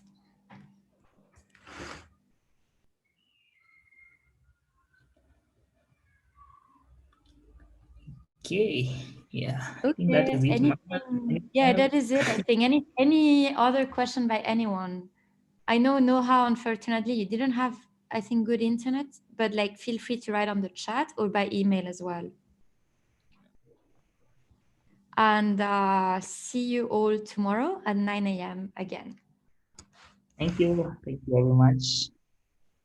Thanks, everyone. Have a nice day. Thank See you you, tomorrow. everyone. Have a nice Bye. day. See you tomorrow. Bye. Thank you. Bye.